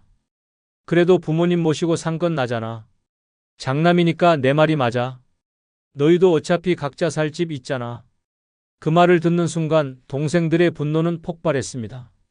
형, 장남이면 부모님 재산 다 가져가는 법이라도 있어? 우리한테는 형 동생이지만 법원 가면 다 똑같은 상속자인데. 결국 형제들은 서로 얼굴도 보기 싫어졌고 유산 문제로 법적 소송까지 가게 되었습니다. 어린 시절에는 의지했던 큰형이었지만 이제는 남보다 더한 원수가 되어버린 것입니다. 가족관계에서 서열을 내세우는 순간 형제관계는 균열이 가기 시작합니다. 내가 장남이니까, 내가 큰형이니까 같은 말이 통하던 시대는 이미 지났습니다. 노년에는 위아래를 따질 것이 아니라 서로의 인생을 존중하는 것이 더 중요합니다. 나이가 많다고 해서 무조건 옳은 것이 아니며 형제 사이에서는 권위보다 배려가 더 큰 힘을 가집니다. 끝으로 멤버십 가입으로 후원해 주시면 다음 영상 제작에 큰 힘이 됩니다. 부탁드리겠습니다. 한 달 커피 한 잔 값입니다. 새해 대박 나시길 기원합니다. 나이 들면 누구나 한 번쯤 이런 생각을 합니다. 내가 이렇게 열심히 살아왔는데 결국 남는 게 뭔가? 젊었을 땐 가족을 위해, 친구와의 관계를 위해 일하느라 정신없이 달려왔습니다. 하지만 시간이 지나면서 하나둘 곁을 떠나고 결국 혼자가 되는 순간이 찾아옵니다. 문제는 그때입니다. 준비 없이 맞이하는 노후는 재앙과도 같습니다. 돈이 없으면 삶이 비참해지고 건강이 나빠지면 남에게 의존해야 하며 외로움까지 덮쳐오면 정신적으로 무너질 수밖에 없습니다. 이 세 가지가 없으면 노후는 지옥이 됩니다. 슬프지만 현실입니다. 젊을 땐 몰라도 나이 들면 선택지가 없습니다. 그때 가서 후회해도 소용없습니다. 지금 당장 준비해야 합니다. 노후에 이 세 가지만 제대로 갖춰놓으면 혼자 살아도 절대 불행하지 않습니다. 오히려 누구보다 자유롭고 평온한 삶을 누릴 수 있습니다. 하지만 이걸 놓치면 돌이킬 수 없는 위기가 찾아옵니다. 지금부터 그 세 가지를 알려드리겠습니다. 끝까지 집중해서 들어주시기 바랍니다. 첫 번째, 외로움은 노인을 서서히 죽입니다. 노후에 가장 무서운 것은 가난도 병도 아닙니다. 진짜 가장 끔찍한 것은 외로움입니다. 돈이 있어도 건강이 좋아도 혼자 남겨지면 삶이 무너집니다. 젊었을 때는 친구도 많고 가족도 곁에 있지만 나이가 들면 하나둘씩 사라집니다. 결국 혼자 남는 순간이 반드시 찾아옵니다. 문제는 그때부터 시작됩니다. 말 한마디 나눌 사람이 없으면 삶의 의미가 사라집니다. 하루 종일 집 안에만 있고 TV나 스마트폰만 보면서 시간을 때우다 보면 점점 무기력해집니다. 이런 생활이 반복되면 우울증이 찾아옵니다. 우울증은 노인을 서서히 망가뜨립니다. 식욕이 줄어들고 잠도 제대로 못 자고 결국 몸까지 병들게 만듭니다. 고독사가 괜히 나오는 이야기가 아닙니다. 매년 수천 명의 노인이 아무도 모르게 홀로 세상을 떠납니다. 심지어 몇 달이 지나서야 발견되는 경우도 있습니다. 죽어서도 아무도 찾아오지 않는 삶, 이것이 외로움의 끝입니다. 더 무서운 것은 외로움은 돈으로 해결되지 않는다는 것입니다. 비싼 요양원을 가도 좋은 집에서 살아도 곁에 사람이 없으면 결국 외롭습니다. 가족이 있다고 안심해서도 안 됩니다. 자식들은 각자의 삶을 살아가고 친구들도 점점 세상을 떠나면서 결국 혼자가 됩니다. 그렇다면 어떻게 해야 할까요? 노후를 대비할 때 반드시 외로움을 피할 방법을 준비해야 합니다. 인간관계를 미리 정리하고 평생 함께할 수 있는 사람을 만들어야 합니다. 취미 활동을 가지거나 동호회나 모임에 나가서 사회적 관계를 유지해야 합니다. 혼자 살더라도 완전히 고립되지 않는 방법을 찾아야 합니다. 노후의 가장 끔찍한 삶은 누구에게도 필요 없는 존재가 되는 것입니다. 돈도 있고 건강도 있지만 외로워서 하루하루가 지옥 같은 사람도 많습니다. 반대로 돈이 많지 않아도 건강이 조금 안 좋아도 주변에 사람들이 있고 함께 할 수 있는 관계가 있다면 삶은 훨씬 행복해집니다. 지금 당장은 외로움이 무섭지 않을 수도 있습니다. 하지만 나이가 들면 외로움은 가장 큰 적이 됩니다. 인간은 결국 관계 속에서 살아가는 존재입니다. 아무도 찾지 않는 삶, 혼자서 모든 것을 감당해야 하는 삶은 지옥과 다름없습니다. 노후를 제대로 준비하려면 돈과 건강뿐만 아니라 외로움을 피할 방법도 반드시 마련해야 합니다. 인간관계를 방치하면 결국 혼자가 되고 그 순간부터 삶은 무의미해집니다. 외로움을 막을 방법을 지금부터 준비해야 합니다. 늦기 전에 고립되지 않을 길을 찾아야 합니다. 그럼 외로운 노인의 비참했던 실제 사례 한 편을 소개해 드리겠습니다. 서울의 한 원룸에서 82세의 김모 씨가 사망한 지 한 달이 지나서야 발견되었습니다. 관리비가 몇 달째 미납되고 이웃들이 악취를 신고하면서 경찰이 문을 열었을 때 그는 이미 싸늘한 시신이 되어 있었습니다. 그를 찾는 사람은 아무도 없었습니다. 김 씨는 한때 가정을 꾸렸고 직장 생활도 성실하게 했습니다. 하지만 배우자가 먼저 세상을 떠나고 자식들은 연락이 뜸해졌습니다.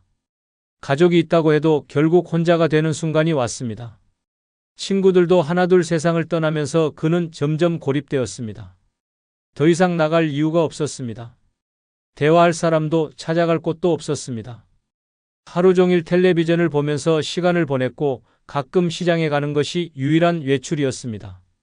그러나 어느 날부터는 그것마저 귀찮아졌습니다. 혼자 사는 것이 점점 익숙해졌고 외로움이 당연한 것이 되었습니다. 그러던 어느 날 김 씨는 집안에서 쓰러졌습니다. 몸이 아팠지만 도움을 요청할 사람이 없었습니다. 핸드폰은 배터리가 나가 있었고 밖에 나갈 힘도 없었습니다. 결국 그는 혼자서 누구의 도움도 받지 못한 채 숨을 거두었습니다. 이것이 외로운 노인의 현실입니다. 돈이 있어도 건강이 조금 남아 있어도 주변에 사람이 없으면 결국 이렇게 됩니다. 혼자가 되는 순간부터 삶은 서서히 무너지고 결국 세상과 단절된 채 조용히 사라지게 됩니다. 외로움을 방치하면 결국 고독사로 끝을 맞이하게 됩니다. 나이 들수록 인간관계는 더 중요해집니다. 지금은 상상도 할 수 없겠지만 나이가 들면 누구든지 이런 상황에 놓일 수 있습니다. 당신의 노후는 다를 것이라고 장담할 수 있습니까? 지금 당장 준비하지 않으면 누구나 이런 최후를 맞이할 수 있습니다. 두 번째, 돈이 없으면 노후는 지옥이 됩니다. 노후에 가장 먼저 준비해야 할 것은 돈입니다. 돈이 없으면 아무것도 할 수 없습니다. 젊었을 때는 건강이 받쳐주고 일할 수 있는 기회라도 있지만 나이가 들면 모든 것이 달라집니다. 아무리 젊었을 때 잘 나갔어도 돈이 없으면 노후는 끔찍한 생존 게임이 됩니다. 병원비 한 번 나갈 때마다 통장이 비어갑니다. 물가가 오르면 생활비 부담이 커집니다. 갑자기 예상치 못한 지출이 생기면 대책이 없습니다. 돈이 없으면 선택권이 사라집니다. 먹고 싶은 것, 가고 싶은 곳, 하고 싶은 일, 모든 것이 돈이 있어야 가능합니다. 하지만 돈이 없으면 가장 싼 음식으로 끼니를 때우고 몸이 아파도 병원 가는 걸 미루게 됩니다. 더 심각한 문제는 인간관계입니다. 돈이 없으면 주변 사람도 점점 멀어집니다. 슬프지만 현실입니다. 젊었을 때야 인간관계가 많아도 노후에는 결국 돈이 있느냐 없느냐가 사람을 결정합니다. 친구, 가족, 심지어 자식까지도 경제적으로 힘든 사람을 부담스러워합니다. 결국 돈이 없으면 철저히 고립됩니다. 노후에 가난하면 선택지는 단 하나뿐입니다. 남들에게 의지하며 눈치 보며 사는 것. 하지만 그렇게 살고 싶습니까? 누군가의 도움을 받아야만 생존할 수 있는 삶. 병원비 걱정에 아픈 몸을 방치해야 하는 삶. 겨우겨우 하루를 버티는 삶. 그것이 당신이 원하는 노후입니까? 돈이 있으면 다릅니다. 병원도 마음대로 가고 먹고 싶은 것도 사 먹을 수 있습니다. 집이든 요양원이든 자신이 원하는 곳에서 편하게 지낼 수 있습니다. 돈이 있으면 다른 사람 눈치 볼 필요가 없습니다. 도움을 청하지 않아도 스스로 해결할 수 있습니다.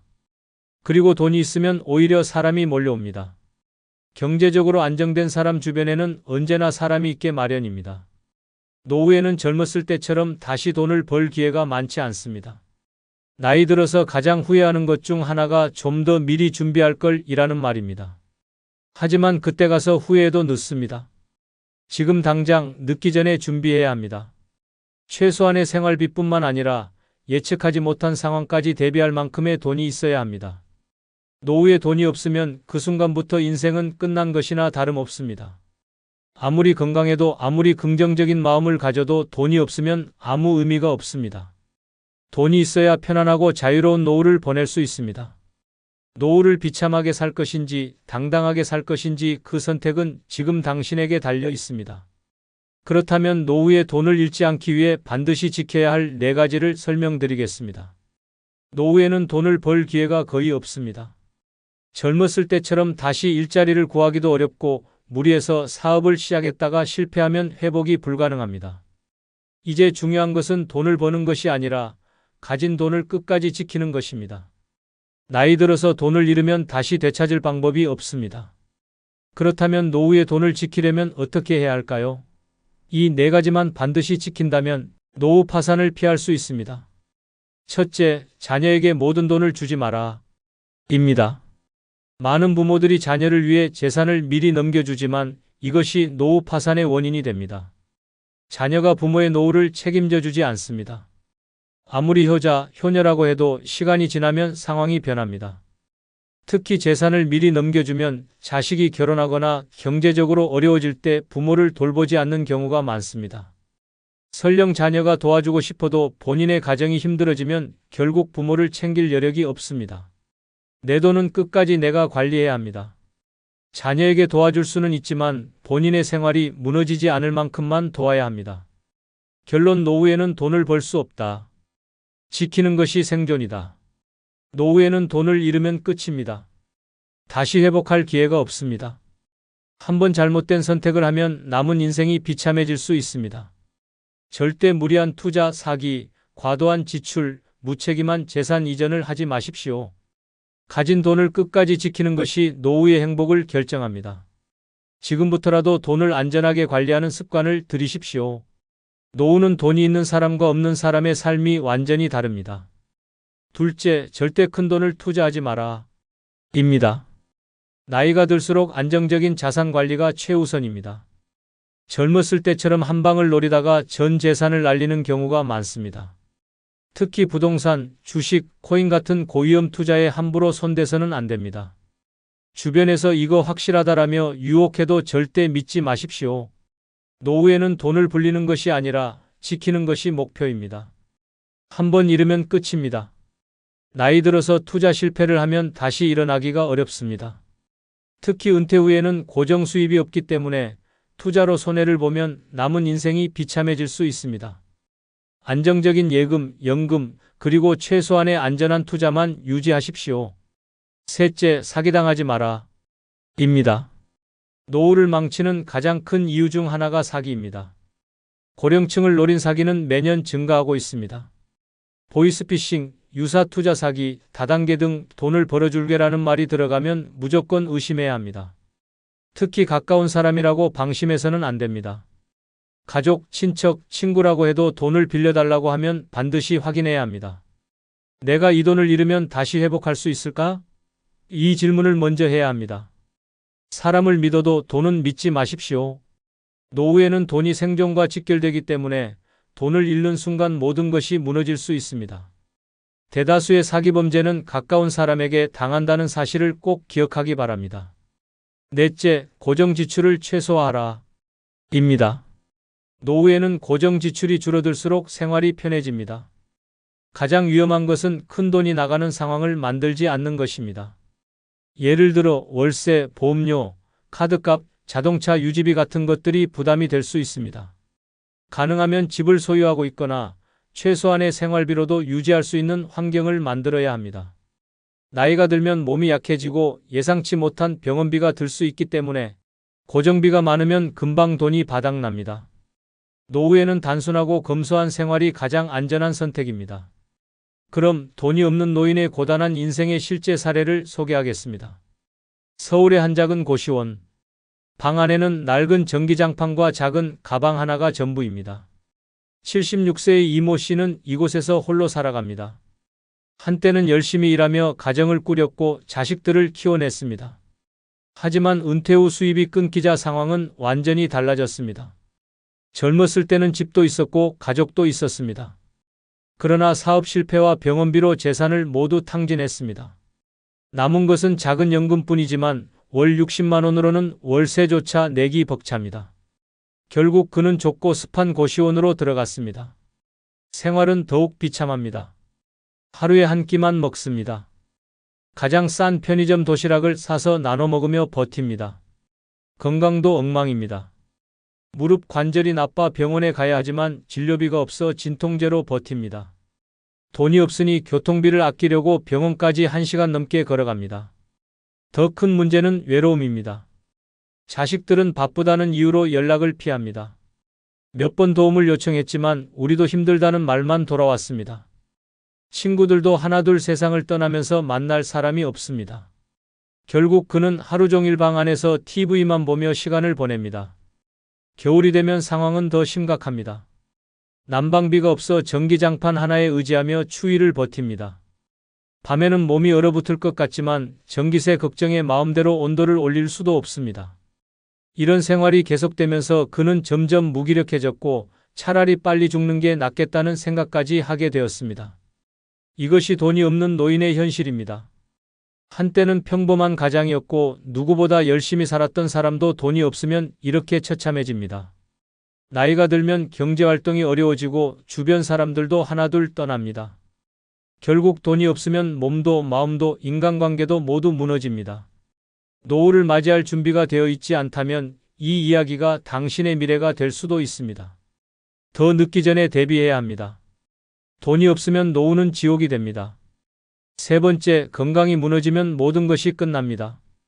돈이 있어도 건강이 무너지면 아무 의미가 없습니다.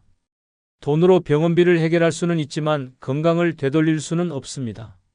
노후의 가장 무서운 것은 경제적 어려움이 아니라 건강이 무너지는 순간입니다. 건강이 나빠지면 혼자서 아무것도 할 수 없습니다. 누군가의 도움을 받아야 하고 결국 자신의 삶을 통째로 잃어버리게 됩니다. 젊었을 때는 아파도 금방 회복됩니다. 하지만 나이가 들면 작은 질병도 치명적입니다. 한번 쓰러지면 다시 일어나기가 어렵습니다. 병원에 눕는 순간 스스로 할 수 있는 일이 아무것도 없어집니다. 가장 끔찍한 것은 몸이 불편해지면 자유도 사라진다는 것입니다. 혼자서 밥을 차려 먹을 수 없는 삶, 화장실조차 혼자 갈 수 없는 삶. 이런 현실이 다가오면 자존심도 존엄도 모든 것이 무너집니다. 결국 남에게 의존해야 하는데 누가 끝까지 돌봐줄까요? 자식도 친척도 친구도 결국 자기 인생이 바쁩니다. 요양병원이나 요양원에 들어가야 하지만 그곳에서의 삶이 행복할까요? 몸이 불편한 순간부터 내 삶의 결정권은 사라집니다. 더욱 무서운 것은 고독사입니다.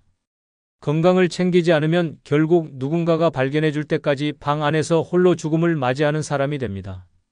실제로 매년 수천 명이 혼자 살다가 세상을 떠납니다. 몸이 불편해도 움직일 수 없으면 그 순간부터 생존 자체가 불가능해집니다. 하지만 건강을 지키면 노후는 완전히 달라집니다. 몸이 건강하면 혼자서도 충분히 자유롭고 행복하게 살 수 있습니다. 여행도 가고 취미 생활도 하고 맛있는 음식도 즐길 수 있습니다. 건강한 사람은 사람들과의 관계에서도 주도권을 잡습니다. 누구도 병약한 사람과 어울리고 싶어 하지 않습니다. 건강한 사람이 모임에서도 중심이 되고 노후에도 활발하게 생활할 수 있습니다. 건강은 미리 준비해야 합니다. 나이 들어서 후회해도 늦습니다. 지금부터라도 운동을 하고 식습관을 바꾸고 건강검진을 챙겨야 합니다. 나이 들면 자연스럽게 건강이 나빠진다고 생각하면 안 됩니다. 관리를 하지 않아서 나빠지는 것입니다. 건강을 챙기지 않으면 돈이 있어도 무의미하고 사람도 떠나고 결국 노후는 끔찍한 나락으로 떨어지게 됩니다. 노후를 대비하는 데 있어 돈보다 더 중요한 것이 건강입니다. 돈이 있으면 편하게 살 수는 있지만 건강이 없으면 결국 아무것도 할 수 없습니다. 건강이 망가지면 선택권이 사라지고 결국 누군가의 도움 없이는 하루도 살아갈 수 없는 처지가 됩니다. 노후를 자유롭게 살고 싶다면 반드시 건강을 지켜야 합니다. 그럼 건강을 잃은 노인의 실제 사례 한 편을 소개하겠습니다. 77세의 박모 씨는 한때 건강을 자신하던 사람이었습니다. 젊었을 때는 병원 갈 일도 없었고 나이 들어서도 특별히 아픈 곳이 없었습니다. 하지만 건강은 한순간에 무너졌습니다. 70세가 넘어서부터 몸이 점점 무거워졌습니다. 무릎이 아파도 참고 지냈고 가끔 숨이 차도 대수롭지 않게 생각했습니다. 그러다 갑자기 쓰러졌습니다. 뇌졸 중이었습니다. 병원으로 옮겨졌지만 이미 한쪽 마비가 진행되어 있었습니다. 그때부터 그의 인생은 완전히 바뀌었습니다. 혼자서는 움직일 수 없고 누군가의 도움이 없으면 밥조차 먹기 어려운 상태가 되었습니다. 자식들은 바쁘다는 이유로 자주 오지 않았고 결국 그는 요양원으로 보내졌습니다. 요양원 생활은 상상 이상으로 비참했습니다. 하루 종일 침대에 누워있고 정해진 시간에 주는 밥을 먹으며 같은 공간에서 같은 일상을 반복했습니다. 자유가 없었습니다. 나가고 싶어도 못 나가고 하고 싶은 일이 있어도 할 수 없었습니다. 가장 괴로운 것은 존엄성을 잃는 것이었습니다. 혼자 화장실도 못 가고 몸을 씻는 것도 남의 도움을 받아야 했습니다. 밤마다 이렇게 살 바엔 차라리라는 생각이 들었습니다.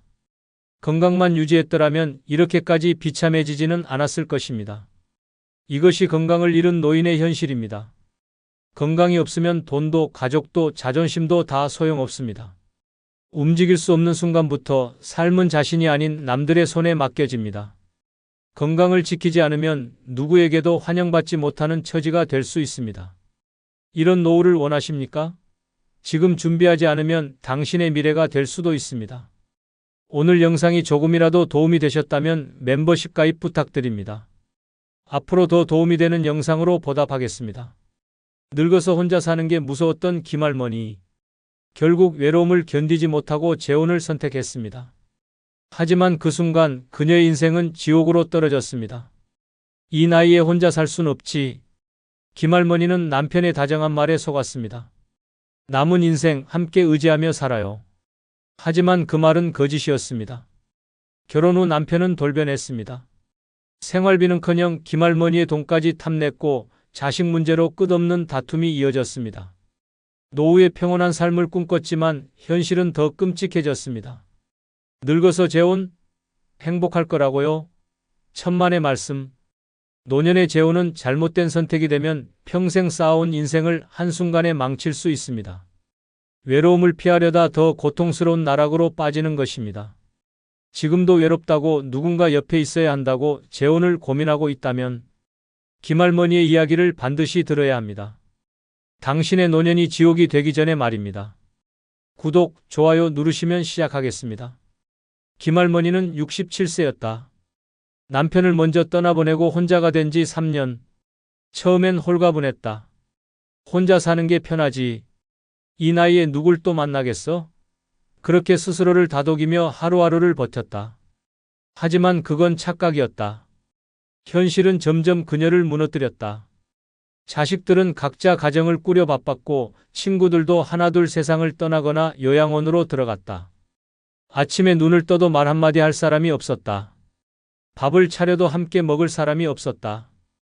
TV를 보다 문득 거실을 둘러보면 집안은 고요하고 그 적막이 가슴을 짓눌렀다.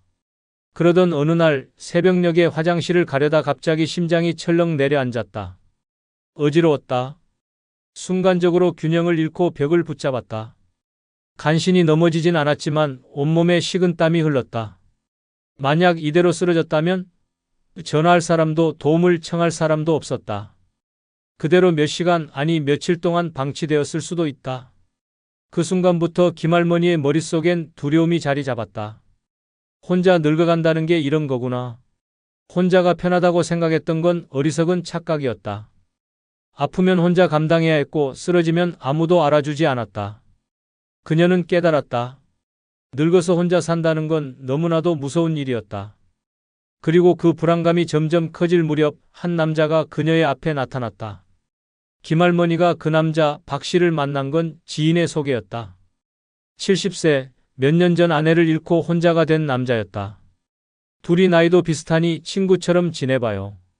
지인은 그렇게 말했다. 처음엔 그럴 생각이 없었다. 하지만 박 씨는 놀랍도록 다정한 사람이었다. 김 여사님, 무거운 거 들지 마세요. 시장에서 우연히 마주쳤을 때 그녀의 장바구니를 대신 들어주었다. 처음엔 낯설었지만 이상하게도 그 순간 마음 한쪽이 따뜻해졌다. 그 이후로 박 씨는 가끔 안부 전화를 했다. 밥은 잘 챙겨 드세요? 혼자 사는 게 쉽지 않죠. 김할머니는 그 말에 공감했다.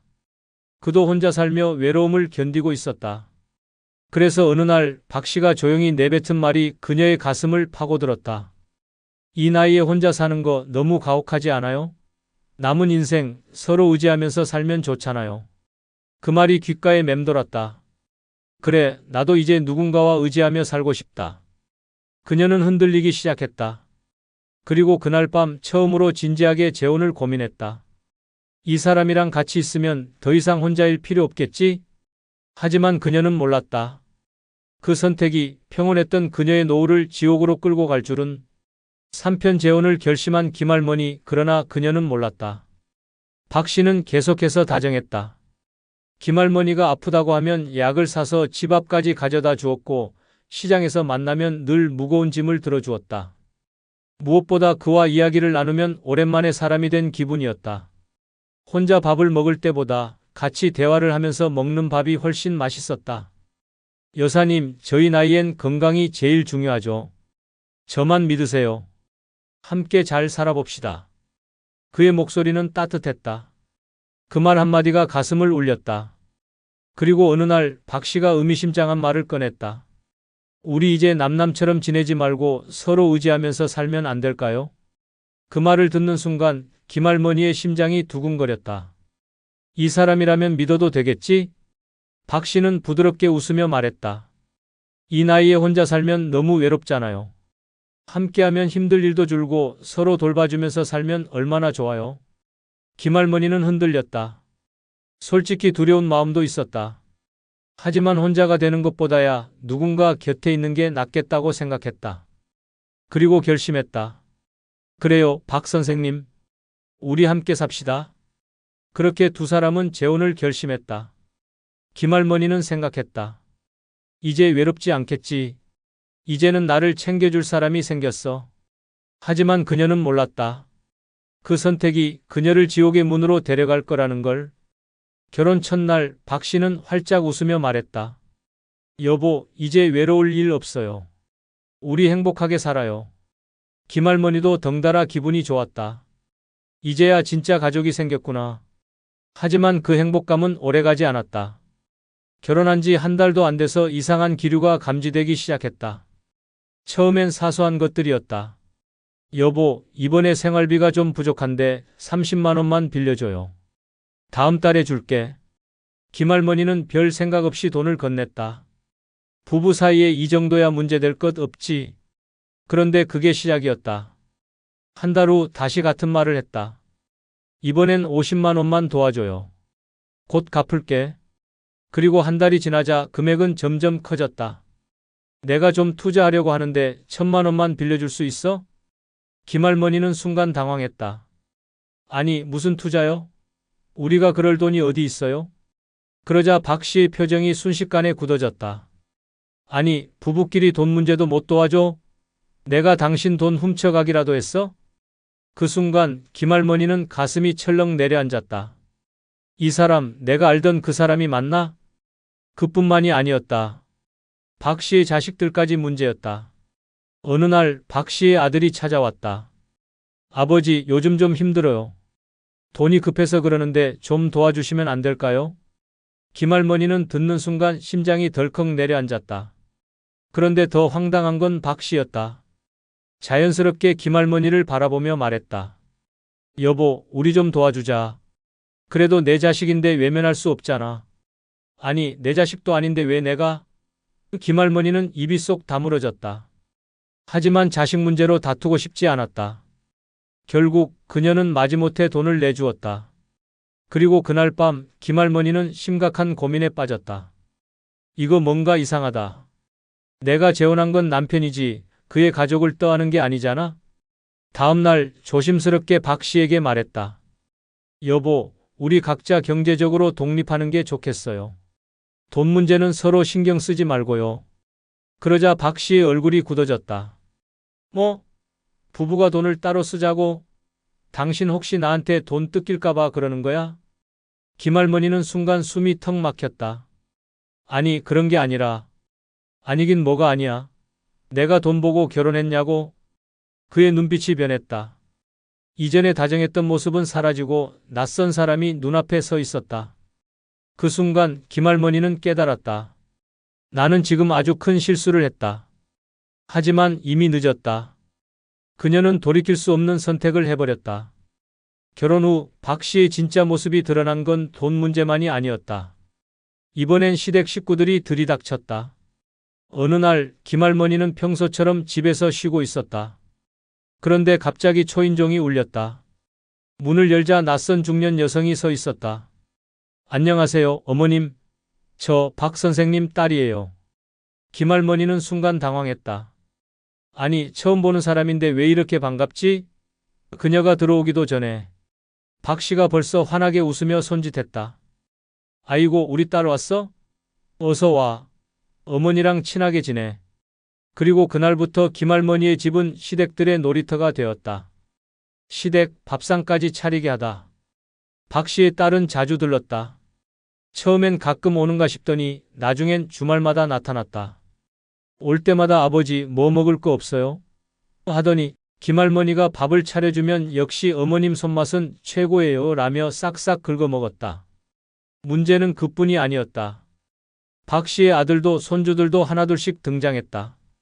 어느 날 김할머니가 거실에 앉아 있는데 박 씨가 슬쩍 말을 꺼냈다.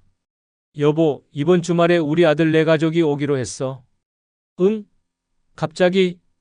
애들도 바쁘니까 그럴 수도 있지. 손주들도 보고 싶다며. 그리고 주말이 되자 박 씨의 아들 부부, 손주들까지 총 출동했다. 그들이 집에 오자마자 거실이 난장판이 됐다. 손주는 뛰어다니고 박 씨 아들은 소파에 들어 누웠다. 그러더니 대뜸 말했다. 어머니, 아이들 좀 봐주세요. 저희는 잠깐 쉴게요. 김할머니는 속으로 생각했다. 잠깐 쉬는 거겠지? 하지만 그들은 밤까지 눌러 앉았다. 저녁까지 얻어먹고 아이들은 방을 온통 어질러 놨다.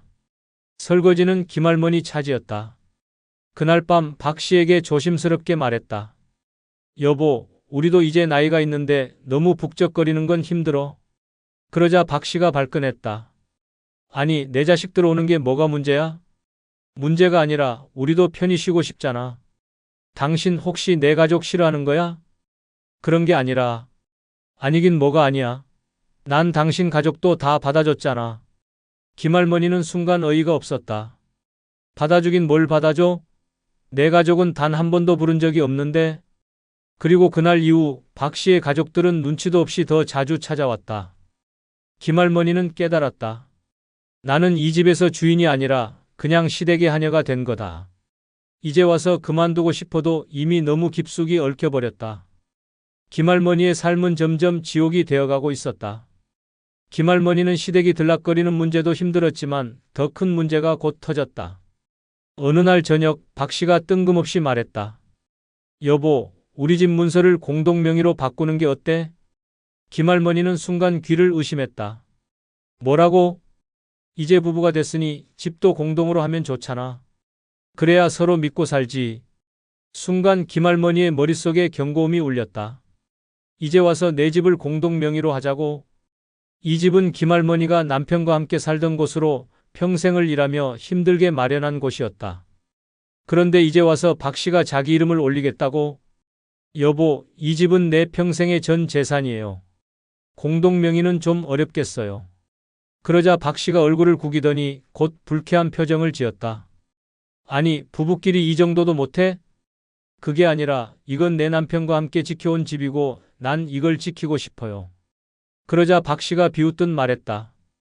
그럼 나는 뭐야? 나는 당신 남편이 아니야? 그런 문제가 아니라. 아니긴 뭐가 아니야. 결국 당신은 나를 못 믿는 거네. 박 씨는 화를 내며 방문을 쾅 닫고 들어가 버렸다. 김할머니는 머리가 어지러웠다. 이 사람이 진짜 날 사랑한 게 맞았을까? 아니면 내 재산이 필요했던 걸까? 그날 이후 박 씨는 김할머니에게 은근히 눈치를 주기 시작했다. 부부 사이에 이 정도도 못 나누면 우리는 진짜 가족이 아닌 거지. 당신이 이렇게 나올 줄 몰랐네. 우리 부부 맞나? 점점 압박이 심해졌다. 그리고 어느 날 박 씨는 또 다른 패를 꺼냈다. 당신이 공동명의를 안 해주니까 내가 너무 자식들한테 미안하잖아. 무슨 말이에요?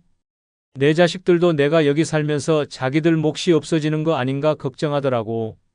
부모가 자식을 위해 뭐라도 남겨줘야 하지 않겠어? 이제는 자식들까지 끌어들이는 건가? 김할머니는 머리가 터질 것 같았다. 그건 내 집인데 왜 당신 자식들 몫까지 신경 써야 하죠? 그러자 박 씨는 한숨을 푹 쉬며 말했다. 당신 진짜 너무하네. 난 당신 가족도 다 받아줬는데. 김할머니는 속이 뒤집힐 것 같았다. 도대체 내 가족이 뭘 받아줬다는 거야? 이제야 알 것 같았다. 박 씨는 처음부터 자기 편한 대로 살려고 했던 거다. 사랑? 위로? 그건 다 핑계였을 뿐이었다. 그리고 김할머니는 깨달았다. 이대로 가면 나는 결국 내 집까지 잃게 될 거야. 그녀는 선택해야 했다. 이 결혼을 유지할 것인가, 아니면 모든 걸 끊어낼 것인가. 그 순간 김할머니는 처음으로 이혼이라는 단어를 떠올렸다. 김할머니는 잠을 이루지 못했다. 이제 어떻게 해야 할까? 이대로 살다간 내 남은 인생이 완전히 망가질 거야. 남편 박 씨는 점점 더 노골적으로 집과 돈을 요구했다. 처음엔 공동명의를 원하더니 이제는 아예 집을 팔아서 작은 곳으로 가고 남는 돈은 나눠 갖자는 말까지 했다. 이제 우리 나이엔 큰 집 필요 없잖아. 집 팔아서 같이 노후를 편하게 살자고. 이제는 집까지 팔자고. 김할머니는 소름이 돋았다. 이 사람 처음부터 내 재산을 노리고 있었던 걸까? 그러나 김할머니가 단호하게 거절하자 박 씨의 태도는 완전히 바뀌었다. 더 이상 다정한 말도 없었다. 오히려 무시하고 화를 내고 심지어 폭언까지 하기 시작했다. 당신 진짜 너무한 여자야. 이렇게 각박하게 살 거면 뭐하러 결혼했어? 돈밖에 모르는 사람이네. 나 같으면 부부를 이렇게 안 대한다. 그리고 결정적인 일이 벌어졌다. 어느 날 박 씨가 김할머니 몰래 집문서를 뒤지는 걸 발견한 것이다. 여보, 지금 뭐 하는 거야? 박 씨는 당황한 표정을 짓더니 어물쩍 넘어가려 했다. 아, 그냥 한번 본 거지. 당신 너무 예민해. 그 순간 김할머니는 확신했다. 이 사람 정말로 내 재산을 노리는구나. 그날 밤 김할머니는 처음으로 용기를 냈다. 이 결혼을 끝내야 한다고. 다음 날 아침 김할머니는 침착하게 박 씨에게 말했다. 우리 여기서 끝냅시다. 더는 못 살겠어요. 박 씨는 처음에는 어이없다는 표정을 짓더니 갑자기 화를 냈다. 뭐? 이혼? 당신 지금 장난하는 거야? 진지하게 말하는 거예요. 나는 내 남은 인생 이렇게 살고 싶지 않아요. 그러자 박 씨는 갑자기 태도를 바꿨다. 그래? 좋아. 그럼 나갈 때 위자료 줘. 부부로 지낸 시간도 있는데 그냥 나가라고? 김할머니는 어이가 없었다. 위자료는 내가 받아야겠지. 내가 당신한테 돈 쓴 게 얼만데? 그러자 박 씨는 웃으며 말했다. 그럼 법대로 하든가. 근데 당신 이혼하면 뭐 할 건데? 늙어서 혼자 살 자신 있어? 그 순간 김할머니는 깨달았다. 박 씨가 처음부터 노렸던 건 내 돈이었고 이제 와서 발목을 잡으려 한다는 걸. 하지만 그녀는 흔들리지 않았다. 혼자 살 자신 있어요. 차라리 혼자가 100배 낫겠네요. 그렇게 김할머니는 재산을 지키기 위해 그리고 자신의 남은 삶을 위해 이혼 소송을 걸었다. 이혼 과정은 쉽지 않았다. 박 씨는 끝까지 돈을 요구했고 재산을 나누자고 우겼다. 하지만 김할머니는 단호했다. 결국 몇 개월간의 법정 다툼 끝에 김할머니는 집도 돈도 지켜냈다. 이혼 후 그녀는 처음으로 자유를 느꼈다. 더 이상 눈치 볼 필요도 돈을 빼앗길 걱정도 없었다. 결혼했다고 외롭지 않은 게 아니었다. 오히려 잘못된 결혼이 더 큰 지옥을 만든다. 그녀는 깨달았다. 혼자 사는 게 무서운 게 아니었다. 나를 갉아먹는 사람과 함께 사는 게 더 무서운 일이었다. 이제 김할머니는 자신의 돈과 삶을 지키며 혼자서도 당당하게 살아가기로 결심했다. 잘못된 재혼은 사랑이 아니라 인생을 망치는 지름길이었다. 끝으로 멤버십 가입으로 후원해 주시면 다음 영상 제작에 큰 힘이 될 겁니다. 구독자 여러분 모두 새해 대박 나시길 기원합니다. 나이가 들면 저절로 지혜로워지고 편안해질 거라고 생각하나요? 천만의 말씀. 나이 들어도 관리하지 않으면 인생은 무너집니다. 이제 편하게 살 때가 됐다. 이런 안일한 생각이 오히려 위험합니다. 방심하는 순간부터 노후는 지옥이 됩니다. 거울을 보면 깜짝 놀랍니다. 내가 언제 이렇게 늙었지? 옷차림은 점점 신경 안 쓰게 되고 얼굴에는 나이보다 더 늙어 보이는 흔적들이 쌓입니다. 그러다 문득 깨닫습니다. 나는 그냥 나이 드는 게 아니라 망가져가고 있구나. 사람들과의 관계도 마찬가지입니다. 이제 와서 다 정리할 수도 없고 그냥 참고 살아야지. 그런데 그 참고 사는 시간이 당신의 노후를 갉아먹고 있을지도 모릅니다. 평생 참고 살았다고 이제도 참고 살 건가요? 그리고 건강. 나는 아직 멀쩡하니까 괜찮아. 이런 착각이 가장 위험합니다. 아픈 줄도 모르고 있다가 어느 날 갑자기 쓰러지면 그때부터는 선택권이 없습니다. 이 모든 걸 미리 신경 쓰지 않으면 65세 이후의 인생은 점점 가혹해질 뿐입니다. 하지만 다행히 지금부터라도 관리하면 늦지 않았습니다. 지금부터 절대 놓쳐서는 안 될 노후를 지키는 3가지를 알려드리겠습니다. 구독과 좋아요 누르시면 시작하겠습니다. 첫 번째는 외모입니다. 노년에도 외모를 관리하는 순간 삶이 달라집니다. 나이가 들었다고 외모를 포기하는 순간 당신의 존재감도 사라집니다. 거울을 보면 낯선 얼굴이 보이고 옷차림은 점점 초라해집니다. 하지만 더 심각한 건 사람들의 태도가 변한다는 것입니다. 외모를 가꾸지 않으면 주변 사람들도 당신을 점점 신경 쓰지 않습니다. 무표정한 얼굴, 헝클어진 머리, 늘어진 옷차림은 나는 이제 늙었다라고 스스로 선언하는 것과 같습니다. 그렇게 스스로를 방치하는 순간 사람들의 대우도 달라집니다. 반면 외모를 관리하는 사람들은 다릅니다. 깔끔한 스타일, 정돈된 헤어, 단순한 기초 관리만으로도 완전히 다른 인상을 줍니다. 이것이 자신감으로 이어지고 타인의 반응 또한 달라집니다. 단정한 옷차림과 피부 관리는 단순한 치장이 아니라 자신을 소중하게 여긴다는 메시지입니다. 사람들은 첫인상으로 태도를 결정합니다. 노인이 되어도 품격 있는 스타일을 유지하는 사람들은 다르게 대우받습니다. 외모를 관리하는 것은 단순한 꾸밈이 아니라 생존 전략입니다. 외모를 가꾸는 것은 어렵지 않습니다. 새 옷이 아니라도 잘 맞고 단정한 옷을 입고 피부와 머리에 최소한의 신경만 써도 분위기가 달라집니다. 그리고 그 작은 변화가 자신감으로 이어지고 삶의 질을 극적으로 바꿉니다. 외모를 포기하는 순간 당신은 그냥 늙은 사람이 됩니다. 하지만 가꾸는 순간 나이를 먹어도 존중받는 사람이 됩니다. 선택은 당신의 몫입니다.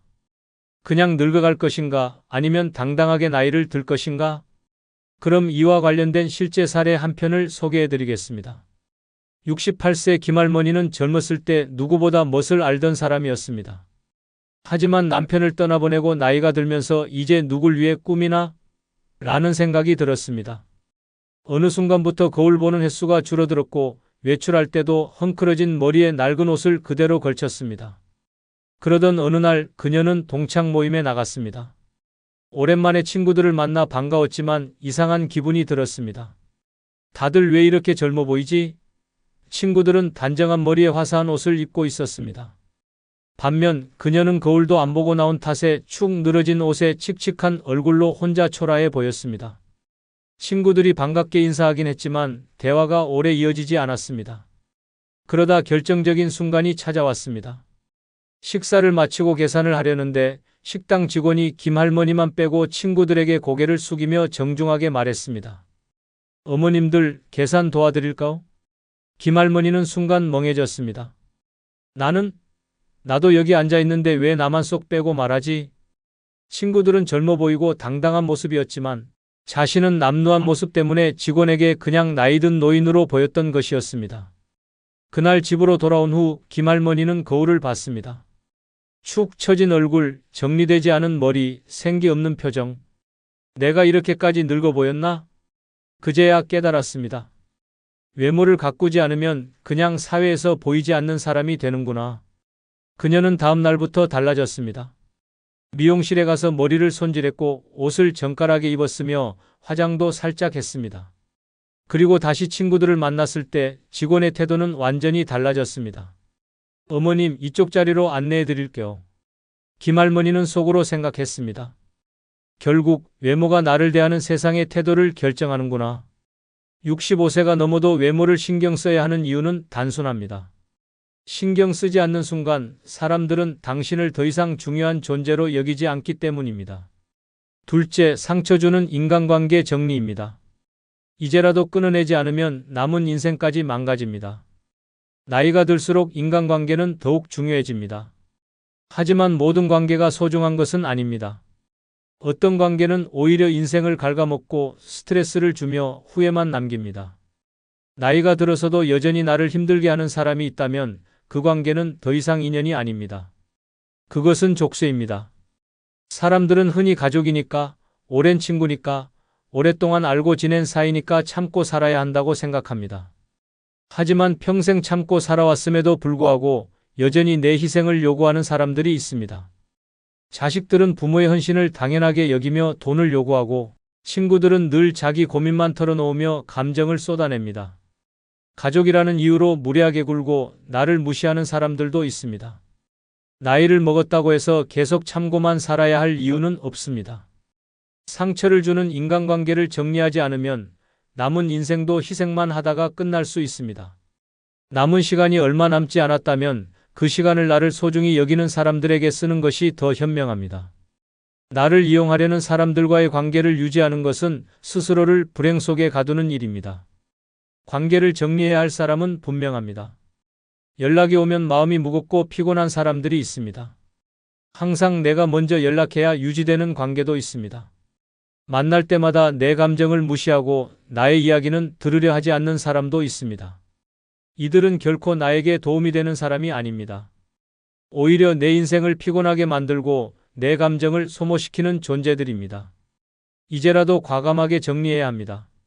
나에게 상처를 주는 사람들에게 휘둘리면서 남은 생을 허비할 수는 없습니다. 나이가 들었다고 해서 참고 살 이유는 없습니다. 이제는 내가 중심이 되어야 하고 내가 원하는 방식으로 살아야 합니다.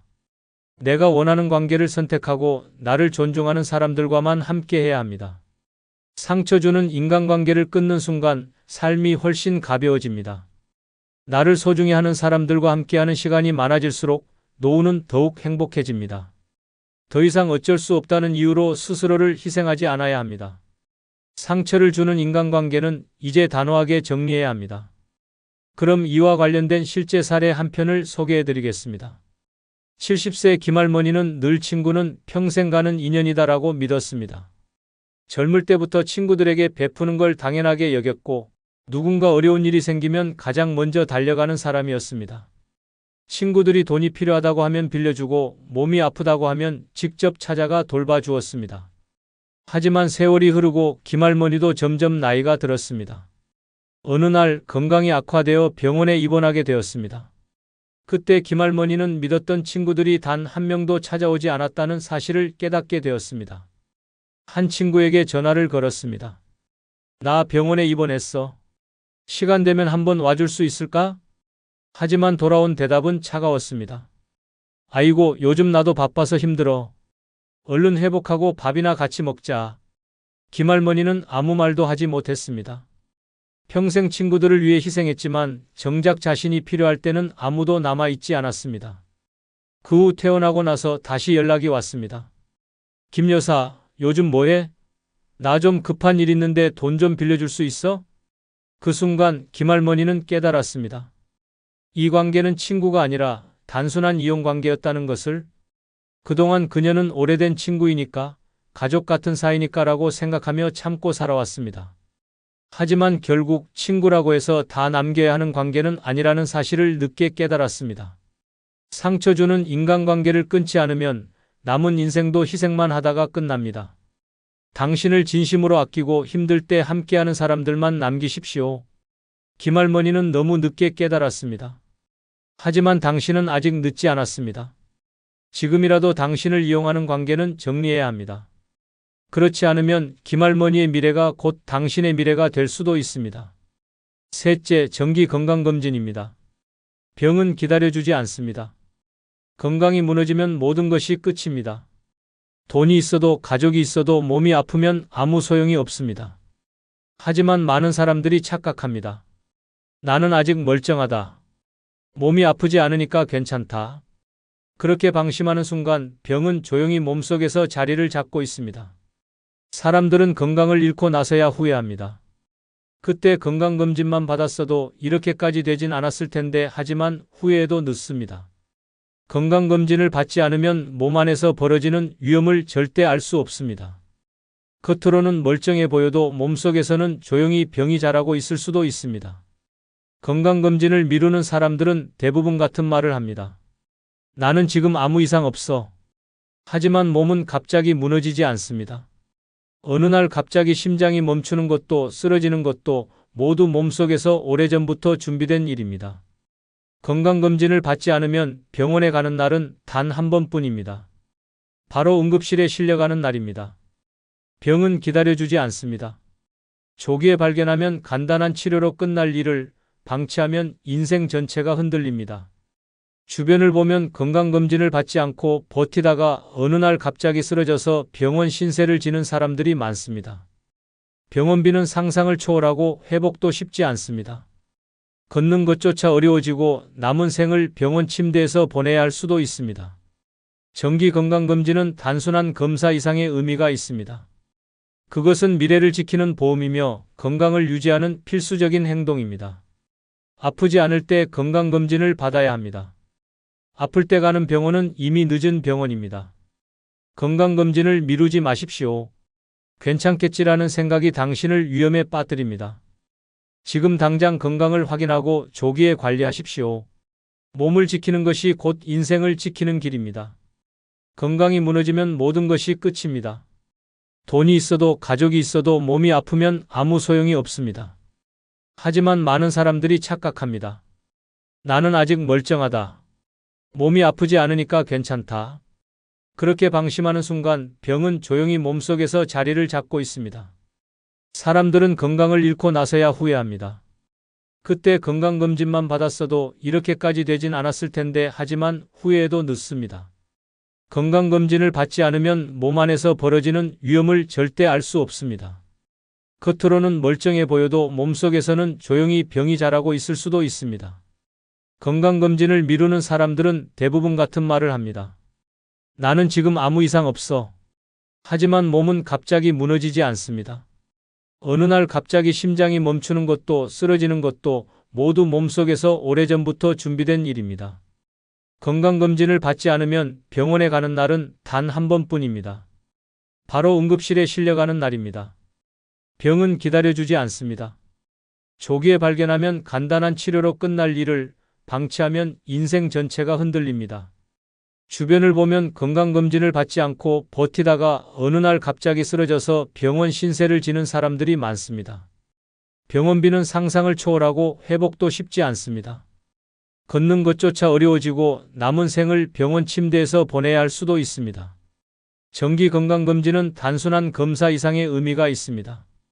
그것은 미래를 지키는 보험이며 건강을 유지하는 필수적인 행동입니다. 아프지 않을 때 건강검진을 받아야 합니다. 아플 때 가는 병원은 이미 늦은 병원입니다. 건강검진을 미루지 마십시오. 괜찮겠지라는 생각이 당신을 위험에 빠뜨립니다. 귀찮지만 미리 정기적으로 받는 건강검진이 나중에 건강검진을 받지 않아 아플 경우 받게 될 육체적 고통이 수백만 배 더 아픕니다.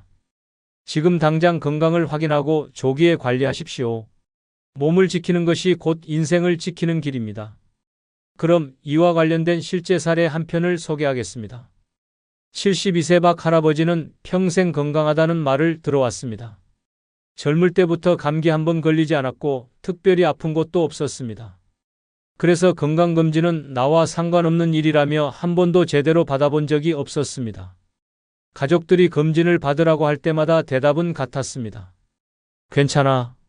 아직 멀쩡한데 뭘. 몸에 이상 있으면 내가 먼저 알지. 병원 갈 필요 없어. 하지만 몸은 조용히 망가지고 있었습니다. 어쩌다 피곤한 날이 많아지고 가끔 속이 불편했지만 나이 들면 원래 이런 거지라며 대수롭지 않게 넘겼습니다. 그러던 어느 날 갑자기 배가 심하게 아팠습니다. 처음에는 소화불량인 줄 알았지만 시간이 지나도 통증이 가시지 않았습니다. 결국 참다 못해 병원에 갔고 검사 결과를 듣는 순간 온몸이 얼어붙었습니다. 위암입니다. 이미 많이 진행됐습니다. 순간 머리가 하얘졌습니다. 설마 내가? 의사는 말했습니다. 정기 건강검진을 받았더라면 조기에 발견할 수 있었을 겁니다. 이 정도로 진행된 상태면 수술도 쉽지 않습니다. 그제야 박 할아버지는 깨달았습니다. 괜찮을 거라고만 생각했는데 내 몸속에서는 병이 자라고 있었구나. 수술과 항암 치료가 시작되었지만 이미 늦었습니다. 몸은 빠르게 쇠약해졌고 예전처럼 걸을 수도 식사를 할 수도 없었습니다. 병원 침대에 누워있는 시간이 늘어났습니다. 그제야 후회가 밀려왔습니다. 그때 검진만 받았더라면 하지만 후회해도 이미 돌이킬 수 없었습니다. 건강검진? 다음에 받으면 되지. 이렇게 생각하는 순간 당신도 같은 길을 걸을 수 있습니다. 건강은 예고 없이 무너집니다. 아프고 나서야 병원을 찾으면 늦습니다. 그때는 돈도 수억 깨집니다. 병원은 몸이 아파서 가는 곳이 아니라 아프기 전에 가야 하는 곳입니다. 정기 건강검진을 미루지 마십시오. 당신이 아무렇지 않다고 느끼는 그 순간에도 몸속에서는 병이 조용히 자라고 있을지도 모릅니다. 나이가 들면 자연스럽게 모든 것이 무너진다고 생각하는 사람들이 많습니다. 하지만 사실은 그렇지 않습니다. 무너지는 것이 아니라 신경 쓰지 않아서 망가지는 것입니다. 처음에는 작은 변화입니다. 사람들의 태도가 달라지고 대우가 달라집니다. 존재감이 점점 흐려지고 어느 순간 세상이 나를 투명인간처럼 대하기 시작합니다. 주변에서 늘 함께했던 사람들도 하나둘 멀어지고 결국 혼자 남게 됩니다. 하지만 그때는 이미 늦었습니다. 더 이상 중심에 서지 못하는 순간 나는 나 자신을 돌보지 않게 됩니다. 나를 소중하게 여기지 않으면 세상도 나를 소중하게 생각하지 않습니다. 그렇게 스스로를 방치하다 보면 어느 날 갑자기 모든 것이 무너져 버립니다. 그때 후회합니다. 그때 조금만 더 신경 썼더라면 하지만 후회하는 순간 되돌릴 방법은 없습니다. 이미 잃어버린 관계, 망가진 몸, 되돌릴 수 없는 시간만 남아 있습니다. 노후가 비참한 이유는 단순합니다. 미리 대비하지 않았기 때문입니다.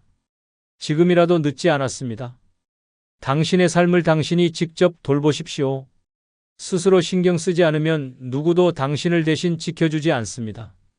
마지막 순간까지 당당하고 멋지게 살 것인지 아니면 후회하며 무너질 것인지 선택은 지금 당신에게 달려 있습니다. 오늘 영상이 조금이라도 도움이 되셨다면 멤버십 가입해 주시면 더욱 좋은 영상으로 보답하겠습니다. 진심으로 감사드립니다.